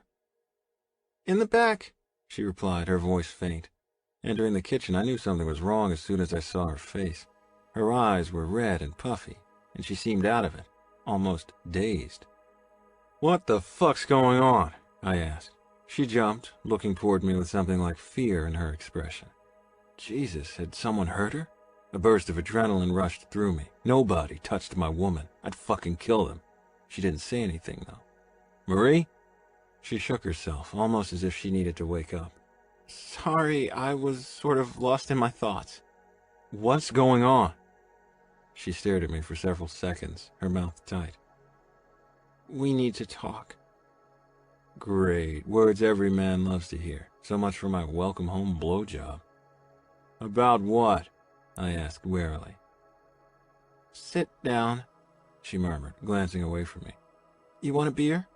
Up to that point, a beer had been damned high on my list of priorities. Now, not so much. I pulled out a chair at the big wooden block that served as our kitchen table and sat down with a thump, leaning back. Then I crossed my arms over my chest. So, let's talk, I told her, forcing myself to stay patient. Marie swallowed, then reached for the cup of tea sitting on the block in front of her, taking a nervous sip. Okay, so here goes, she said quietly, refusing to look at me. We've got some big changes ahead of us. You need to remember that it just happened, babe. It's not like I did it on purpose. Please remember that. She shot me another quick look, her face full of dread. Put that together with the puffy eyes, and I realized we were in the shit. Deep shit. Had she cheated on me? Rage roared through my soul, drowning out my ability to think. Whoever the fuck the guy was, I wouldn't just kill him. I'd kill him slow. Wasn't sure what I'd do to Marie. Jesus. Never saw it coming, not even for a minute. I thought my wife was happy. Tell me, I ordered her, my voice cold. I forced the feelings down, burying them deep under a layer of ice. Hold it together. Don't do anything stupid till you hear her out. Okay. So while you were gone, A piercing howl tore through the kitchen from behind the house, followed by a series of agonized, terrifying yelps. Marie's eyes widened and she jumped to her feet. That was Ariel! Another howl tore through the air. Sure as shit, she was right. That was definitely our dog. Good God, of all the fucking times for the mutt to go apeshit. Marie was halfway to the door when I caught her, instinctively jerking her behind my body as I pulled out my gun. Stay inside, I told her. Could be anything. Full of dark purpose, I reached for the door handle. Irony, anyone? Here I was, ready to do anything to protect this woman, even though she'd probably cheated on me. Fuck it. Opening the door, I looked outside cautiously. The smell hit me first. Jesus Christ. Skunk. Fucking dog had found a skunk. The harsh reality sank in as Marie moaned behind me. That is the worst smell on earth, she said. There was a rustling in the bushes, and then Ariel burst out into the open, racing toward us. Down! I shouted at him, because the dog was about 2 seconds from jumping me, and then I'd reek too. Ariel fell back, cowering, whining up at us even as waves of stench radiated off of his body. The stink was strong, seriously strong. My eyes started burning, and I felt the tiny hairs inside my nose standing straight up. I opened my mouth, hoping that bypassing my nose might do some good. This only made things worse because now I could taste it. I think I'm gonna puke, Marie whispered behind me. Shit, what should we do? Have you ever had to clean skunk off him before? I shook my head, frustration mixing with the anger that still filled me. No, I remember my mom cleaning off a dog when I was a kid, but I've been lucky out here. I've smelled skunks, but never had one get too close to the house. Fuck, I got no idea what we should do. Hose them off? I don't think that's a good idea. Let me look it up, see what I can find. We could just shoot him, I grunted, glancing down at my gun. Of course, we'd still have to deal with a skunked dog corpse. Please tell me you aren't serious. I glanced back to find her holding a hand over her mouth. There was a distinctly green tinge to her skin, and as I watched, she gagged. Just go look it up, I said, the word short. I'll stay out here, keep him calm. She stepped back into the house, and I blinked, eyes still watering. It wasn't just a smell. No. It was a tangible, evil presence wafting around my body like something out of a horror movie. After what felt like hours, Marie stuck her head out the door again. I found a recipe. Tomato juice? I asked. Or is that just an urban legend? They say tomato juice does nothing, but we can blot him with paper towels and then wash him with a mixture of hydrogen peroxide, baking soda, and detergent. There's lots of sources saying that it works. Do we have the stuff? I said, frowning at the dog. How long could it take to wear off? Probably weeks. Fuck. Yeah, we have everything except rubber gloves, she said. I could go to town and get them, but apparently there's about a 10-minute window. At that point, the smell will set in and then we'll be screwed. We're supposed to start by blotting off the oils. I closed my eyes, a condemned man. Give me the paper towels. Wait. What? Take off your club colors first, she said softly. Otherwise you'll get skunk on them. Shit, that'd go over just great at the clubhouse. I turned toward her, tucking the gun back into my pants. Then I pulled off my leather vest with my Reaper's MC patches on it. Folding it carefully, I started to hand it to her, then hesitated. Marie waited, frowning at me, and I thought about what she'd said earlier. Had she cheated on me? The dog had distracted me for a minute, but now the anger came flooding back. What were you going to tell me? I asked her bluntly. Let's take care of the dog first, she replied, eyes dropping. We've only got a few minutes, Horse. The stink is already working its way down into his fur. We need more time for this discussion, okay? No, it wasn't okay. Ariel whined, and the unholy smell grew stronger as he crept forward to lean heavily against my leg. Marie gagged again, eyes blinking rapidly from the fumes. Fumes or guilt? Tell me the fucking truth, did you?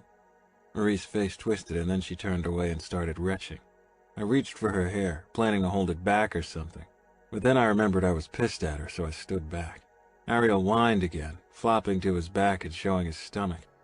Frustration burned through me, and suddenly I couldn't keep still. God damn it! I shouted, kicking the side of the concrete steps. The dog cringed harder as a wave of intense pain radiated up my leg. Fucking hell, had I just broken my toe? Sure as shit felt like it. Marie heaved again, then managed to stand up, wiping off her mouth with the bottom of her shirt. I'm sorry, she whispered, but I'd had enough. Get me the fucking paper towels, I yelled, and make up the cleaning shit. She ran into the house, returning less than a minute later with a roll of paper towels. I shoved my cut at her, snatching the towels and plastic garbage bag out of her hands in an awkward shuffle. Marie disappeared back inside, still gagging. Leaning down, I started blotting the dog. You'd think my sense of smell would have deadened by now. No such luck. The towels soaked up the oily spray, which seemed to have hit the dog square in the face, transferring it to my fingers in the process. My eyes watered, and I wondered how well the stupid mixture Marie was fixing would actually work. This fucking sucked. Here's the cleaner, Marie said, stepping back outside. She carried a large glass measuring bowl that had a handle and spout. A milky, watery mixture sloshed inside, along with 2 kitchen sponges. Bring it here, I snapped, wondering if I'd ever get the taste of skunk out of my mouth. Marie set it on the ground next to me, kneeling as she grabbed a sponge and raised it to Ariel's face. The article said to be careful of his eyes, she told me, starting on his nose. I picked up the other sponge and started working on his ear. This wasn't exactly made easier by him slithering around on his back, as if our attempts to clean him were the cruelest torture in history. I'm being careful, I replied through gritted teeth, squeezing the sponge. The mix squirted out of it, straight toward his eye. Marie glared at me, reaching for a paper towel to dab around the area. The dog blinked, but thankfully he seemed to have closed his eyes in time. Marie gagged again. What the fuck is wrong with you? I demanded. It's a fucking skunk. Deal with it. It's making me feel sick, she said, narrowing her eyes at me. Great, now she was getting pissy? I was the victim here. It smells bad, okay? I can't help it. You don't see me puking, I snarled. Ariel moaned. You're scaring the dog. Oh, fuck her. I come home to find you cheated on me and now you're giving me a lecture? Marie's mouth dropped. Excuse me? She asked, her voice a dangerously low whisper. You heard what I said. You fucking asshole, she sneered, shaking her head slowly. I didn't cheat on you, horse, although maybe I should since you obviously don't trust me for shit. Of course, attracting another guy might be a little difficult, seeing as I'm currently carrying your child. The bottom dropped out of my stomach. Marie nodded slowly, a nasty smile twisting her mouth. Yeah, you heard me right. I'm the pregnant one and you're the asshole. So far as I know, neither of us is a cheater, although I find it a little unnerving that that's the first place your mind went. It's been a weird day, horse. I took the test about half an hour before you got home, after puking my guts out for the last 10 hours. It's a bit of a mindfuck, and I was trying to figure out the best way to tell you. Since we agreed that we would wait a couple more years. Surprise, horse, you're gonna be a daddy. Then she flipped me off, and I had to concede the point. I was a total asshole. You're seriously pregnant? I asked slowly, sitting back on my heels. The anger had disappeared, but the adrenaline still swirled around me, making it impossible to think. Yes, Marie said, rinsing out her sponge as she started working down Ariel's side carefully. Can you help me get him up? We have to get his back, and I'm worried he'll grind the oils in if he keeps doing this. I stared at her blankly. We need to talk. Marie rolled her eyes. No shit, I think I mentioned something about that, remember? I winced, thinking about what I'd said to her. I'm sorry. And I'm cleaning a dog covered in skunk oils that have another 2 or 3 minutes before they set in, she replied pointedly. You know, your dog? Stop just sitting there and help clean Ariel. He's your dog too, I protested, then shut my eyes, wondering what the hell was wrong with me. I couldn't think. There was a baby inside Marie. My baby. Holy fuck, there was going to be a baby coming out of her, and it would be my kid. Mine. I pictured her holding a little pink infant, nursing it in the living room while I stood over them protectively. The thought of it was enough to cut through the fog, and I had a sudden, magnificent realization. Your tits are gonna get huge, I blurted out. Marie sat back, blinking at me. You accuse me of cheating while we're scrubbing skunk off the dog. I tell you you're going to be a father, and all you can think about are my tits? I shook my head at her slowly. Marie, babe, you know I think about your tits all the time. Ariel snorted, and the stench rose thick between us. Marie shook her head slowly, and for long seconds I thought I was screwed. Then I caught the first hint of a smile. A real smile. You're hopeless, she said quietly. I know what I like, I countered, grinning back at her. You're gorgeous. You know, it fucks with my head, and I'm kind of a moron to begin with. How far along are you? I think about 10 weeks, although I'm not totally sure. I had my last 2 periods, but they were really light. Spotting more than anything. That threw me off. This is amazing, I said, feeling my stupid smile getting bigger. My baby.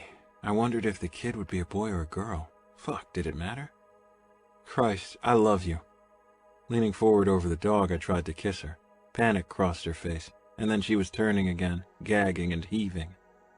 You have morning sickness, I realized. She ignored me, and Ariel whined, staring at us with big, sad eyes. I needed to get moving. If we didn't get the dog clean, the smell would stick around for weeks. Marie couldn't handle that. Not with morning sickness. Go inside, I told her. Just strip off your clothes out here, and I'll take care of them. Clean up and go to bed. You need rest. She pushed herself up and rolled her eyes, weak but determined. No, I want to help you, she said. Despite you being a dumbass, we're in this together. If you smell, I smell. You're crazy, I said bluntly. No sane person chooses skunk over bed, so get those clothes off and go inside. My baby hates skunk smell. Don't fuck it up for him. Marie laughed. And how would you know that? She asked, raising a brow. Everyone hates skunk smell. Just go be pregnant somewhere, wherever it smells the least. Marie rolled her eyes. Horse? Yeah. It's not even 9 p.m. yet, she pointed out gently. I'm knocked up, not 100 years old, and you need help. We're running out of time. Fuck, I looked down at the dog, whose mouth lolled open in a grin. Then his tongue caught a taste of the skunk cleanser mix, and suddenly he was twisting his head around, smacking his lips, trying to get rid of it. I'm killing you when we're done here, I told him. Ariel gave me an anxious whine. Marie laughed, grabbing her sponge as she started scrubbing again. I wanted to push the point with her, but she was right. We were out of time.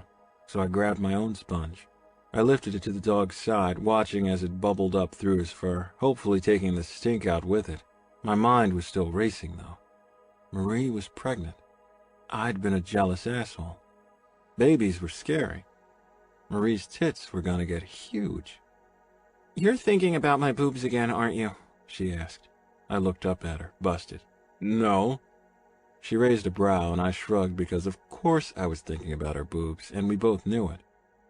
"It's okay. I'm kind of excited about it, too." Then why are you crying? I asked, suddenly remembering what she'd looked like when I'd come in. You do want the baby, don't you? "Of course I want the baby," she said, her face puzzled. "And I didn't even realize I was crying. Must have been the hormones or something. But I was nervous about telling you. This isn't what we planned." I shrugged. Waiting was your plan, not mine. I just wanted you to be ready before we started trying, that's all. "So you're ready to be a daddy?" she asked, looking up at me. "Because it's a big deal. Everything is going to change for us." Life is change, I pointed out. And I like the idea of you all big and round with my kid in you. It's cute. Marie frowned. "I'm gonna get fat." Now it was my turn to roll my eyes. Carrying a baby is not the same as getting fat, I pointed out reasonably. And I think it's sexy. "You get turned on by pregnant chicks?" she asked, her voice dry. "I know you're a perv, but this is a new one. How long have you had this fetish?" Dipping my sponge back into the mix, I laughed. Don't worry, it's recent, specific to you. I'm fucking crazy about you, babe. You know that, right? Marie smiled at me, and I swear to God, she started glowing like some pregnant lady cliche, right in front of me. Beautiful. My beautiful, beautiful girl. I love you, I said, my voice dead serious. "I love you too," she whispered back. "I even love your dog, but let's get him clean. Sound good?" Nodding, I agreed, although the smell wasn't even bothering me that much anymore. How could it, after getting news like this? By the time we finished, we reeked, both of us. I had a feeling it was worse than we realized because I'm pretty sure at least half the nerves in my nose had committed suicide. Our clothes were outside in the plastic garbage bag, along with the paper towels and the sponges. I'd wanted to throw away the bowl, too, just on general principles, but Marie wouldn't let me. Apparently, pregnancy can make women stubborn. "I can't believe I didn't think of closing the windows," Marie mumbled around a mouthful of toothpaste as I stepped out of the shower. She sat on the toilet, still wrapped in a towel from her own shower. Normally we'd clean up together, but tonight she was obviously exhausted, and I wasn't sure I could handle a slippery, naked Marie without fucking her. Hell, I was so tired I'd probably drop her or something. Not that being exhausted had ever slowed me down before, but things had changed. There were 3 of us now. Right on cue, I felt that dumbass grin take over my face again. "It's not that bad. We can handle it," I said, shrugging. She raised a brow.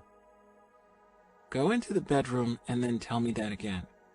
I wrapped the towel around my waist and stepped out into the hallway, heading toward our room. As soon as I opened the door, I realized she was right. We'd fucked up. The windows had been open on all 3 sides when the skunk hit, and now the place was so thick with stench that you could practically see toxic green tendrils hanging in the air. The windows were still wide open, which I guess made sense at this point. The damage was done. Fucking great. Walking over to the dresser, I found a pair of briefs and pulled them on, followed by jeans and a shirt. Then I grabbed one of Marie's pretty panty and bra sets, damn, but I loved those, and a sundress before heading back to the bathroom. "Here you go," I told her, setting them on the counter. Then I turned away because the last thing she needed was me shoving my dick in her face. And now I was thinking about my cock in her mouth. Fucking great. I officially had the worst timing on earth. I settled Ariel out in the barn for the night. We're gonna go get a hotel room. "We don't need to do that." She stood up, and I turned to find her dressed. "You're knocked up, you puked all day, and the house smells like a skunk died in it. We're getting a hotel room." Marie walked over to me, then wrapped her arms around my waist and leaned her head against my chest. "Are we really okay?" she asked, her voice a whisper. I hugged her back, running one hand up and down her back. "No, we aren't okay," I said softly. We're trapped in a skunk house full of toxic fumes. But once we get away from here, I think things will be perfect. And just think about what a great story we'll have to tell the kiddo." Her hand slipped down to my ass, giving it a squeeze, and I groaned. "Speaking of, you sure you don't want to celebrate the baby before we head out?" Groaning, I caught her butt and pulled her into me, rubbing my dick against her stomach. God, I wanted to be inside her. Then it hit me. My kid was inside her too, right next to where I planned to shove my cock. I jerked away, because that was a mind fuck I wasn't quite ready for. Shit, I'd have to find a way to wrap my brain around that. "What's wrong?" she asked, frowning. I shook my head, realizing this wasn't a conversation we needed to have just yet. "Nothing's wrong," I said quickly, staring down into her face. Her brown eyes were deep, and her beautiful curly brown hair was hanging around her face and across her shoulders. God, but I loved this woman. Right on cue, my dick made its needs known, and I realized that wrapping my head around things might not be so difficult after all. I just needed to let the right head do the thinking. I grinned, leaning over to kiss the tip of Marie's nose. Then I grabbed her hand and pulled her toward the stairs. The sooner we found a room, the sooner we could celebrate. "Come on, let's get the hell out of here. I've had enough of being skunked." Marie's emergency skunk solution. Note: don't let the dog wait in the house while you mix up the solution. Seriously. Also, some people, Mr. Wylde among them, feel that cleaning up after a skunk goes a little more smoothly if you have a very strong drink available. Straws help, allowing for hands-free access. Supplies: rubber gloves, preferably long ones, paper towels, or tissues in a pinch, plastic garbage bags.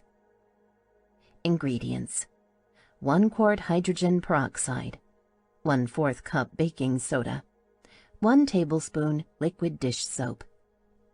Preparation: mix all ingredients in a bowl. Put on gloves and use paper towels to blot as much skunk oil off the dog as possible, throwing them into the plastic bag as soon as you finish. Do your best not to allow the dog to brush against you or transfer the oils. Using a washcloth or sponge, gently rinse the hydrogen peroxide mixture through the dog's fur 2 times, mixing up more as needed. Avoid the dog's eyes, and flush with water if the mix gets into the eyes. Rinse the dog with water thoroughly. You will notice that he still smells like wet dog and a bit skunky, but it will be a huge improvement. When a skunk first sprays, the smell is so powerful that it burns your eyes and nose. Remove your clothing and dispose of gloves while still outside, if possible. Allow dog to sleep in garage, enclosed porch, or bathroom, somewhere well ventilated and safe, but not part of the main section of your house. By morning, the dog will be dry and very little skunk scent will be noticeable. Author's note: this is a prequel short story about the first time Melanie and Painter met. Their book, Reaper's Fall, will be published on November 10, 2015. Sugar and Spice takes place 1 year before the beginning of Reaper's Fall, against the background of action from Reaper's Stand. I thought you might enjoy listening to it. Sugar and Spice. Melanie.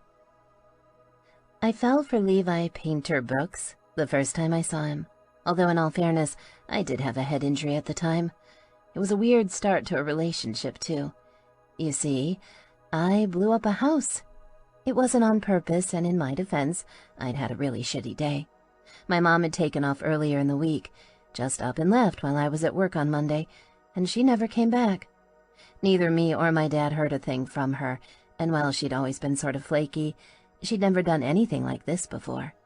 By Wednesday night, I broke down and asked him if we should report her missing to the police. He'd thrown his beer bottle at me, shouting about how the whore must have gotten herself a new man. She'd left me because I was nothing, just like she was nothing. Then he'd told me to go buy him more beer. I decided to call Lonnie instead. Not long afterward, I blew up her house. London Armstrong was my best friend's aunt. Jessica and I had been tight for years, and as my own mother drifted further and further from reality, they'd become my second family. She'd told me to head on over to her place and let myself in, that she'd see me later that night. I went over there and made myself some macaroni and cheese on her gas stove. A couple hours later, the house exploded. Gas leak. Nobody said it was my fault, but I knew it had to be. I'd been the last one to use the stove, so there you have it. Anyway, fate has a weird sense of humor because that's how I met Painter. The next day, I mean, at the hospital. He gave me a lift on his motorcycle, and I fell in love. God, I was young. Young and stupid. I sort of thought you meant a car when you said you'd give me a ride home, I whispered, staring at the tall, beautiful, terrifyingly perfect man standing in front of a shiny black Harley with custom gold trim. He'd been introduced to me as Painter, and apparently he was part of the same motorcycle club as Lonnie's new boyfriend, Reese. She did have a head injury, London pointed out, her voice tart. She held my arm protectively, staring between me and Painter with worry written all over her face. Sort of thought the car was implied, said Reese, sighing. You didn't say, and it's not like she's really hurt or anything, Painter replied with a shrug. He glanced at me. You got a headache? I did, but he was so pretty and perfect, and I didn't want to jinx this. Blonde, spiky hair, strong, straight cheekbones and muscular arms that I just knew would be strong enough to pick up a girl like me and carry me wherever I needed to go. No, I don't, actually, I said, feeling nervous but excited too. I shot another look at the bike, imagining what it would feel like to sit behind him, holding him as we flew down the highway. Although they said no sudden movements. So you'll hold on tight, Painter said, eyes playing with mine. He licked his lip and I felt my insides twitch. Oh my God, he's so hot and he's looking right at me. Oh, for fuck's sake, Reese said, reaching into his pocket for his phone. I'll call someone else. No, it's okay, I said quickly, hoping Mr. Hotbod wouldn't change his mind about giving me a ride. I'll try riding the bike. I'll try riding you, sexy. Wow, those kind of pervy thoughts weren't like me at all. Painter winked, and I would have fainted on the spot if I wasn't so damned healthy and not the fainting type. Shame, too, because he'd totally catch me with those muscular arms of his. I could sense it. I gave him a little smile, hoping I wasn't coming off as dorky. You watch yourself with her, London snapped, crossing her arms and jutting out a hip. I stared at her, shocked. That wasn't like Lonnie at all. Had she just ruined it for me? Painter raised a brow. Fucking priceless, Prez, he said, then smiled at me again, a smile so beautiful that it made me dizzy. You're dizzy because you have a concussion, my common sense pointed out. I gave it a mental finger because fuck common sense. You coming or not? He asked, swaggering over to his bike and climbing on. Deliberately avoiding London's gaze, I followed him, hopping up behind before he had a chance to change his mind. Hold on, babe, he told me, his voice low and smooth, like whiskey. Not that I drank much whiskey, but I'd had some at our high school graduation party at the beginning of the summer. Putting my hands up, I touched the sides of his hips, hesitantly. He caught them, pulling them tight around his stomach.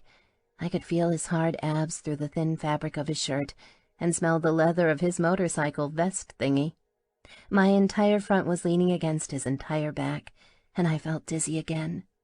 Then he reached down and touched my knee, giving it a quick squeeze. Oh, my God.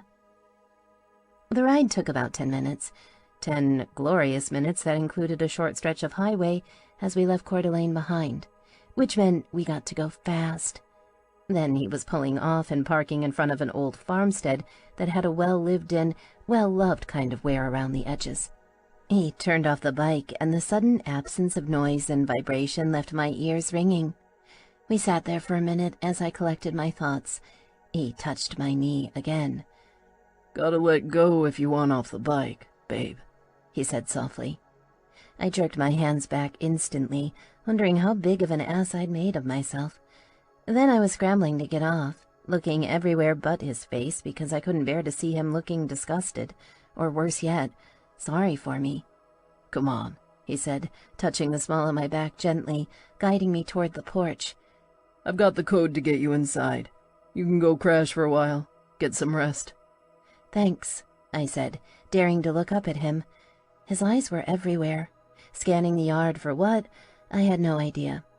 5 minutes later we were upstairs, looking at what had to be a girl's bedroom. You can stay in here. Em won't mind, he told me. I'll be downstairs if you need anything. Who's Em? I asked. President's daughter, he answered, and his voice held a hint of something. Not sadness, but something. She's a little older than you, about my age. Get some rest. I waited until I heard his footsteps going down the stairs before I pulled off my jeans and climbed into the bed. My head really was hurting now, and while they'd given me pain meds at the hospital, I wouldn't be able to take another dose for a while longer. Lying there, I stared at the ceiling, wondering what Painter was doing downstairs. Did he have a girlfriend? Right, like that even mattered. He'd been sweet to me, but he was probably sweet to little old ladies, too. Guys like that didn't go for girls like me. Girls who were nothing. The thought hurt, but eventually I drifted off. When I woke, it was nearly 5.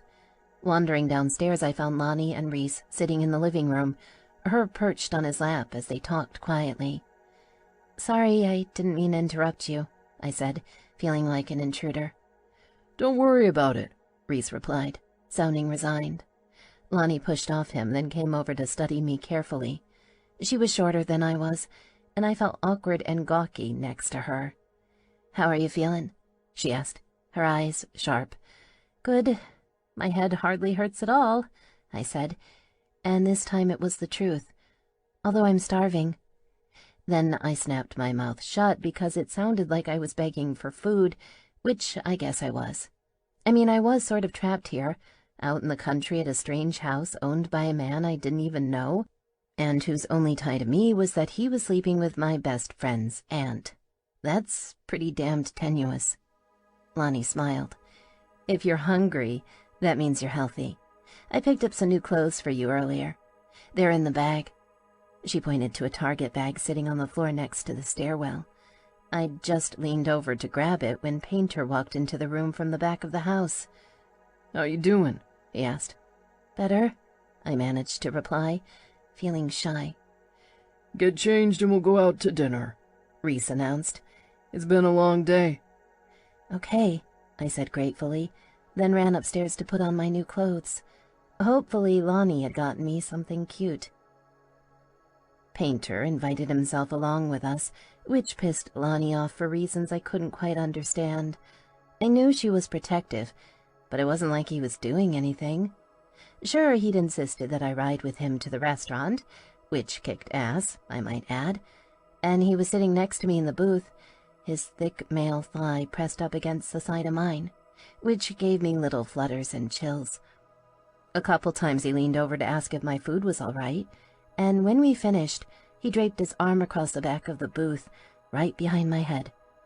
I'd sat there, wanting him so bad it took everything I had not to shiver. I'd have given anything to kiss him. At one point he even reached down and gave my knee another of those little squeezes, nearly giving me a heart attack. Lonnie glared at him throughout. Reese rolled his eyes and ordered another beer. Afterward, Painter gave me a ride back to Reese's house, and I swear if he'd asked me, I would have done anything for him. To him.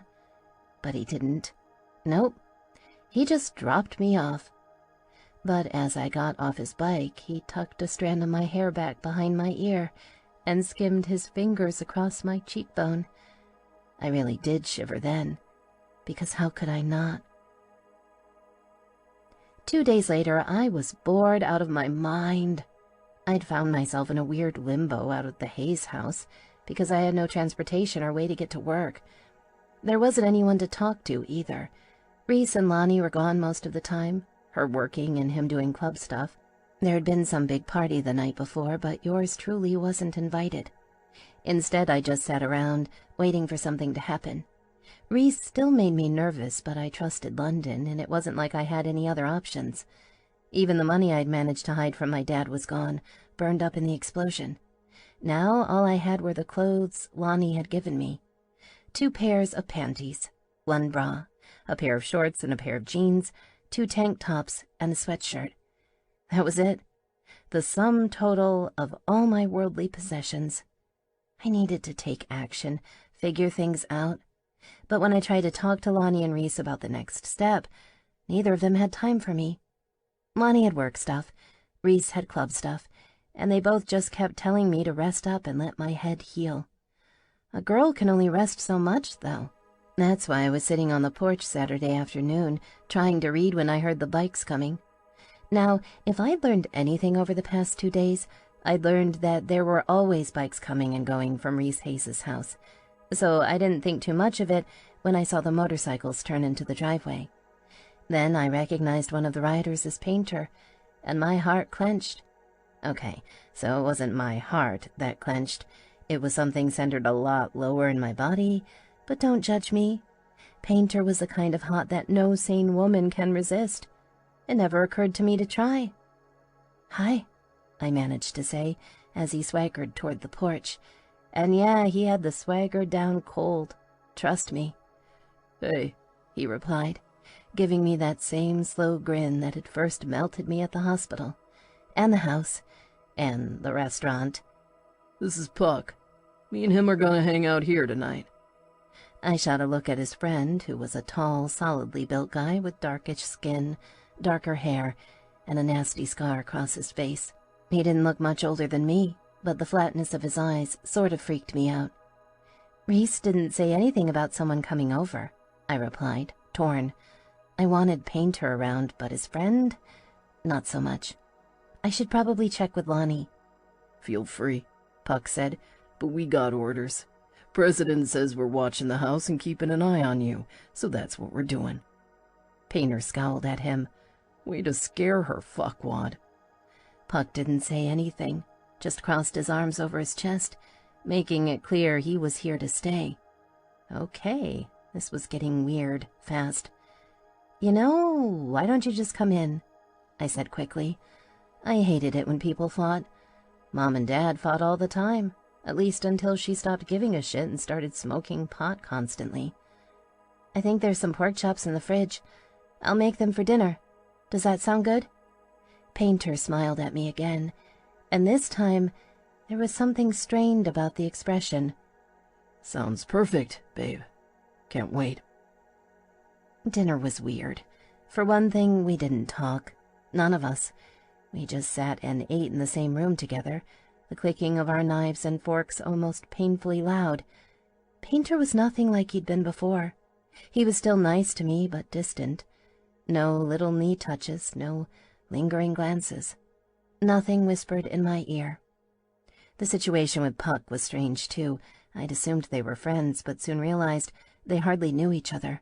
Not that it mattered. They'd been sent to the house with orders to watch over me, and that's what they planned to do. This burst my bubble in a big way, because I'd been secretly hoping that Painter had wanted to see me again. In reality, I was an assignment.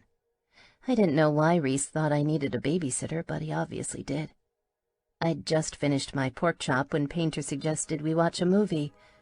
"It'll help pass the time," Puck agreed. Anything but friendly. "I'll see what's available. Good food. Thanks." He stood and carried his plate into the kitchen, then passed by us again on his way to the living room. Painter leaned back in his own seat, looking me over. "How are you doing?" he asked, and it sounded like he was actually interested in the answer. I shrugged. "Good," I said, although it's a little weird. I don't feel safe going home.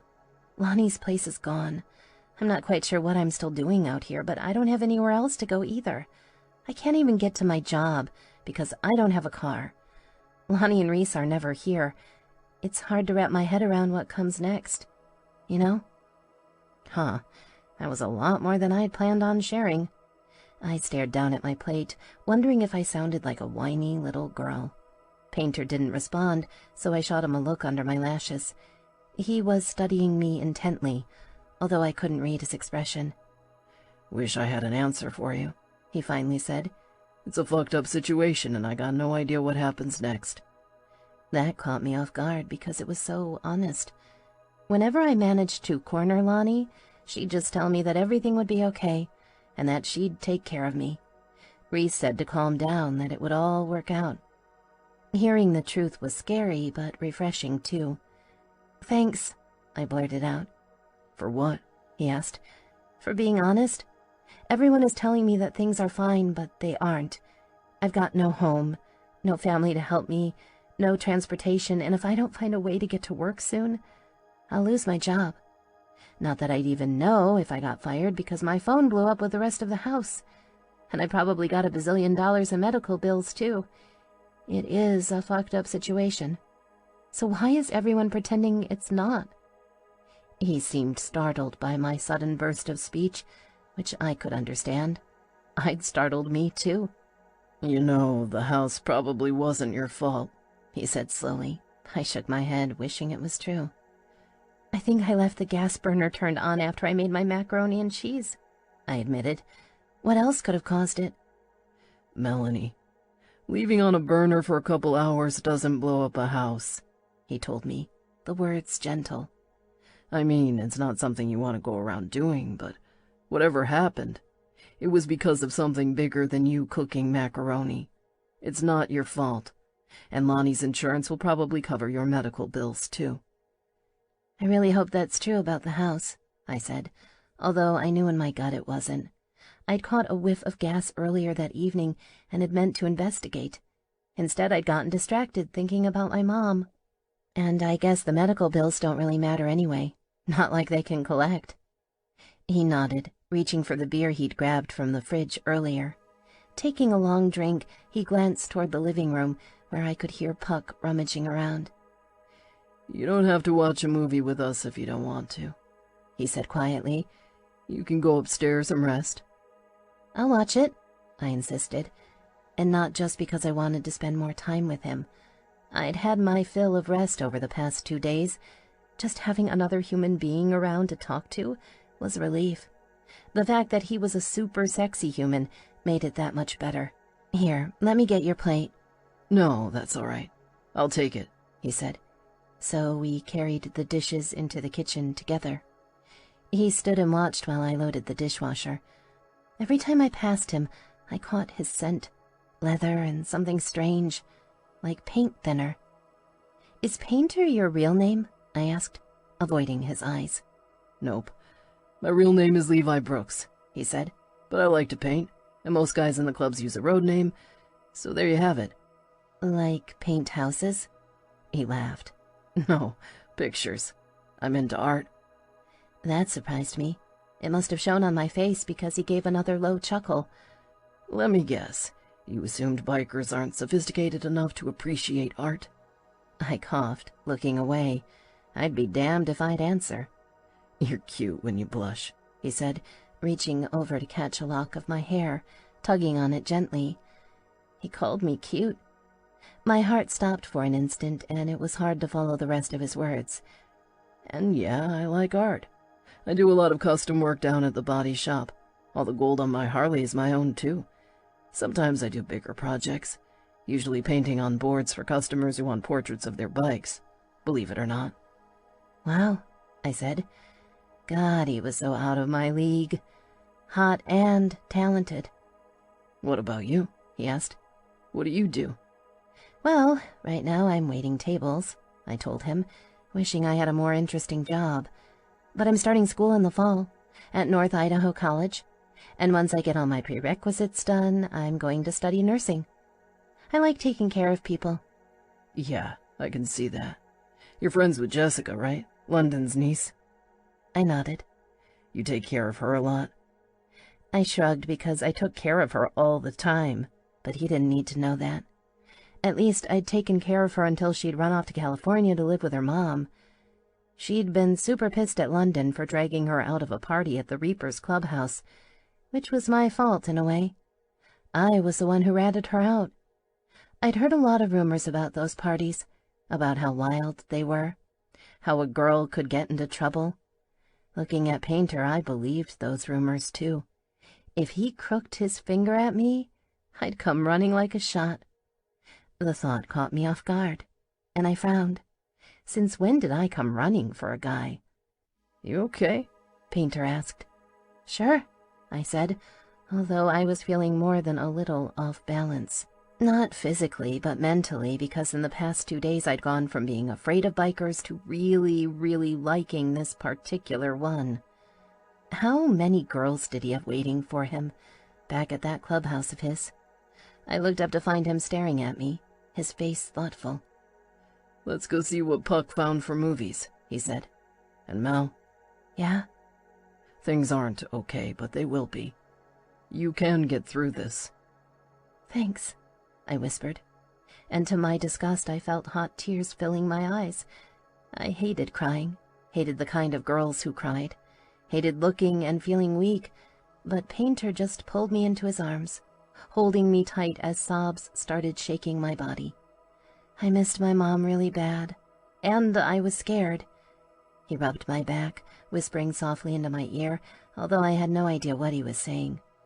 All I knew was that for the first time in forever, maybe years, I felt safe. An hour later, that whole safe thing had passed. I was sitting in the living room, huddled in a blanket on the couch, as I watched a scarred and twisted man carrying a chainsaw creep up behind an innocent young woman. He was going to kill her.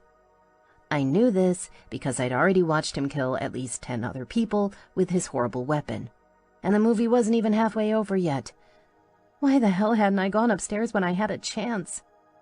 Now I couldn't, of course. Not alone in the darkness of the stairwell, not even if I turned on every light in the damned place. My mind could tell me there wasn't anyone lying in wait to murder me all it wanted. But my gut knew better. The instant I stuck my feet outside the blanket, they'd get cut off. This sucked because I really had to pee. "You okay?" Painter murmured, leaning down close to me.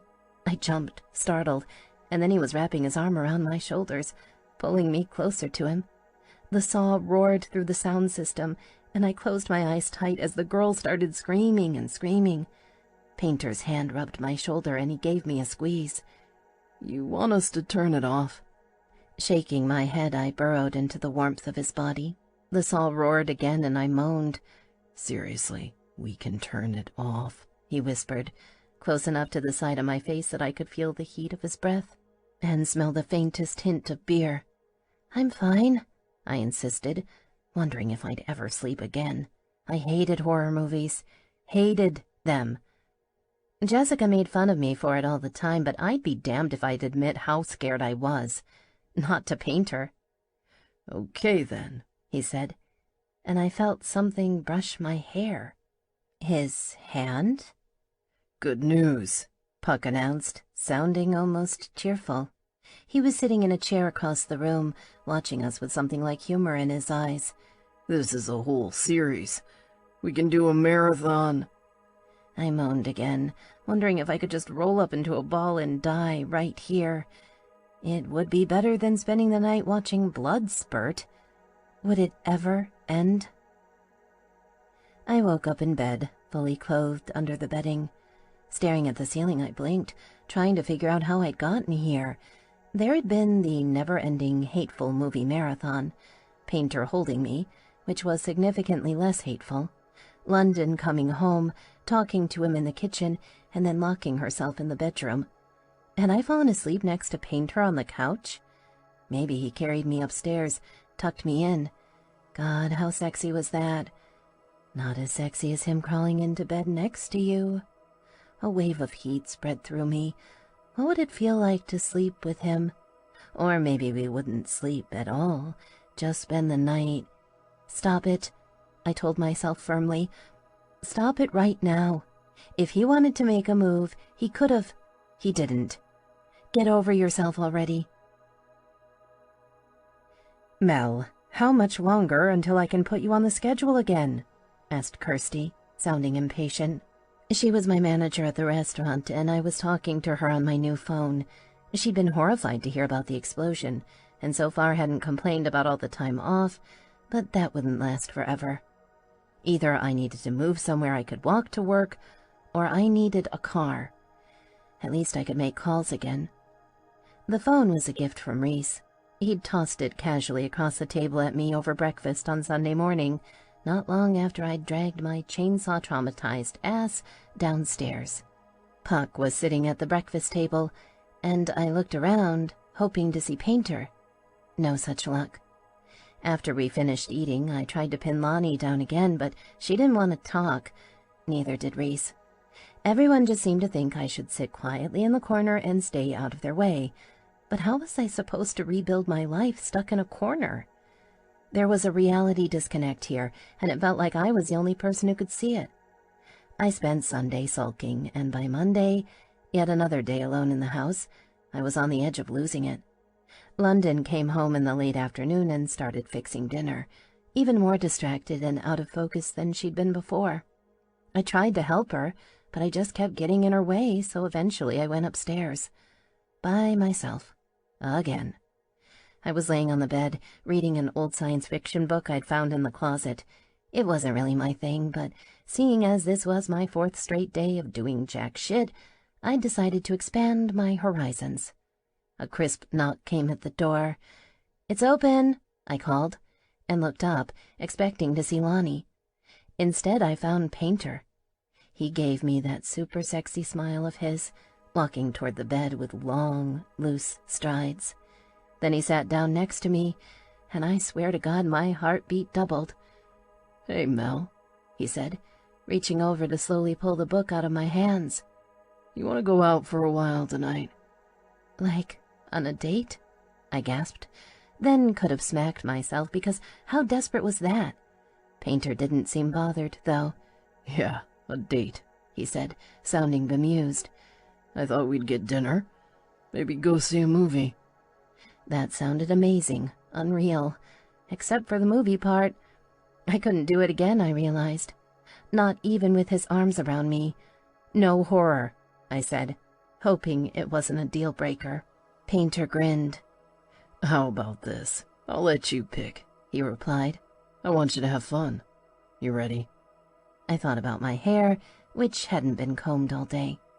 Maybe my clothes weren't great and I didn't have any makeup, but I still wanted to primp a little before we left. Hell, what I really needed was a moment alone to catch my breath. Levi Painter Brooks was taking me on a date. "Give me 5 minutes," I told him, "then I'll be ready to go." "Sounds great," he said, standing up again.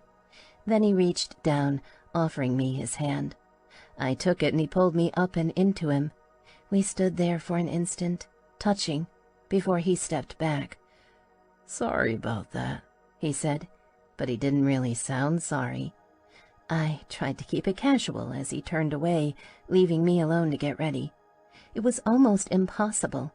I wanted to jump and dance and scream like a little girl. That's how excited I was. Instead, I splashed some cold water on my face and brushed my hair, wishing I could do more to pretty myself up. Unfortunately, the options were limited. It would have to be good enough. He took me to a bar and grill in Midtown, and to my surprise, they didn't bother carding me when he ordered a beer for each of us. I guess when your date is a 6-foot-plus biker who's simultaneously badass and beautiful, the average waitress isn't paying attention to anyone's age. The first sip was bitter, nothing like the Bud Light kegs at our high school parties. I sucked it down, though, and by the time our pizza arrived, I had a nice buzz going. Obviously, it was a lot stronger than Bud Light, too. "I really need to find a place in town so I can walk to work," I told him, trying not to gross him out while I ate. The pizza here was good. Really good. They'd brought it hot from the oven, and there was melted cheese running all over the place. It tasted amazing, but it didn't lend itself to delicate eating. "Either that or a car," he said, nodding his head. "I'll talk to the prez. Maybe he has something you can borrow." "Do you have any idea what their plan is?" I asked him. "Lonnie and Reese, I mean. They're still not talking to me, but I'm done sitting around like a potted plant. Tomorrow I'm going to work even if I have to walk." A strange look crossed Painter's face, and he sighed. "You can borrow my car." I sat back, stunned. I wasn't trying to beg, I told him, suddenly uncomfortable. "Look, I'm not using it much anyway," he replied. "It's summer. I'd rather ride my bike. I'm heading out of town for a couple days. but I'll have one of the prospects bring it over, drop it off for you.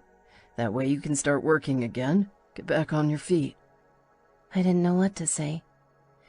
That might be the nicest thing anyone's ever done for me, I whispered. Painter's smile grew strained, and something dark flickered through his eyes. Don't thank me too much, he said. He looked away, waving toward the waitress. She hustled her ass right over, and I couldn't blame her. I'd be hustling too, if he was sitting at one of my tables.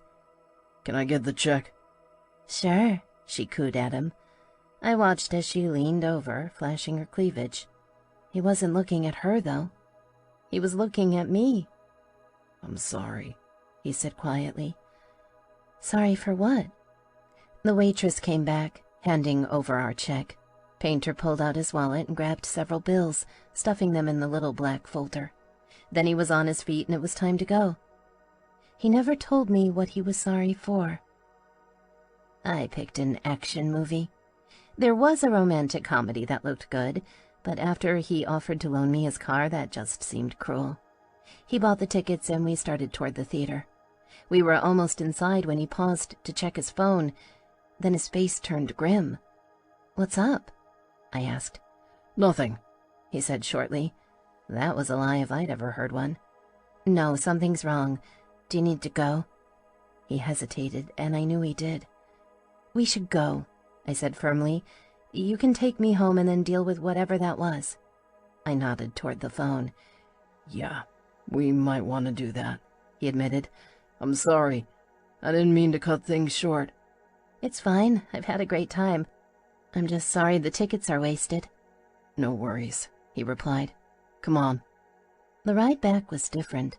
I'd lost the sense of breathless expectation that had filled me earlier in the evening. Painter's body was tense. Whatever message he'd gotten, it wasn't good. We pulled up to Reese's house to find it dark. I stepped off the bike and looked around, startled to see that Reese's motorcycle was gone, along with London's van. Where is everyone? Let's go inside, Painter said, dodging my question. I followed him in, then turned, looking at him expectantly for an explanation. Something was up. This was obvious. He knew what it was, too. Well? I asked when he didn't answer my question. Reese and Lonnie are leaving town, he said. Most of the club is going with them. We've got some business to deal with in Portland. You can just stay here for now, okay? I'll have the prospects bring my car over for you in the morning. He reached down and pulled out his wallet, opening it and counting out a stack of cash. You can use this to get a place if things don't work out here. I stared at the money blankly. Those were $100 bills. I can't take that. He reached for his phone, checked it again. I don't have time to argue with you. Take the fucking money. With that, he grabbed my hand, wrapping it around the bills. Then he started toward the door, something almost angry about the way he moved. Painter? I called after him, confused. He turned back to me. You can do it, Mel. What? You can make it through this. Whatever happens, don't forget that. Painter, what the hell is going on? I demanded. There was a seriously bad feeling in the pit of my stomach. He shook his head, taking a step toward me. Suddenly his hands were in my hair, jerking me into his body as his lips touched mine. It wasn't a movie kiss. He didn't stick his tongue in, and it hurt more than anything. Just a mashing of our lips together, like he couldn't help himself, until he shoved me away. Go to bed, he growled, wiping off his mouth with the back of his hand like I disgusted him. Something painful twisted inside. Why? Just go to fucking bed, Melanie. Tomorrow you can take the car and you can start looking for a place. Then he turned away and walked out the door. The next morning I woke up to find a dark blue Toyota SUV in the driveway and a set of keys on the dining room table. I drove it to work, and after my shift I went to the library so I could use the internet. I needed to find an apartment. That was Tuesday. On Wednesday I sat alone on the porch, wondering if anyone would ever come back. By Thursday I'd given up on them. Lonnie was gone, just like my mom, and she'd taken Painter with her. I worked a double shift and talked to one of my fellow waitresses about a bedroom in the house she rented with friends. She thought one of them might be moving out in a couple weeks. Friday morning, I woke to the sound of a big diesel truck in the driveway. Brushing downstairs, I opened the front door to see London climbing down from the vehicle, looking exhausted. Reese was already out, and then another person slid out of the crew cab. My best friend, Jessica, the same girl who'd thrown a tantrum and run off to California not long ago. Her hand was bandaged and strapped to her body in a sling. Bruises covered her face. There was no sign of Painter. Reese walked over to me slowly, glancing at the SUV parked in the driveway. "He said you can borrow it as long as you want," he said bluntly. "Why isn't he with you?" I asked, but I could already see the answer written across his face. Something had happened. Something bad. "He's in jail," Reese said, "and I think he'll be there for a while longer. He said to tell you he's sorry." "For what?" "I don't know. Maybe you should write and ask him." This concludes Reapers and Bastards by Joanna Wylde, narrated by Tatiana Sokolov and Sean Kristen. Copyright 2015 by Joanna Wylde.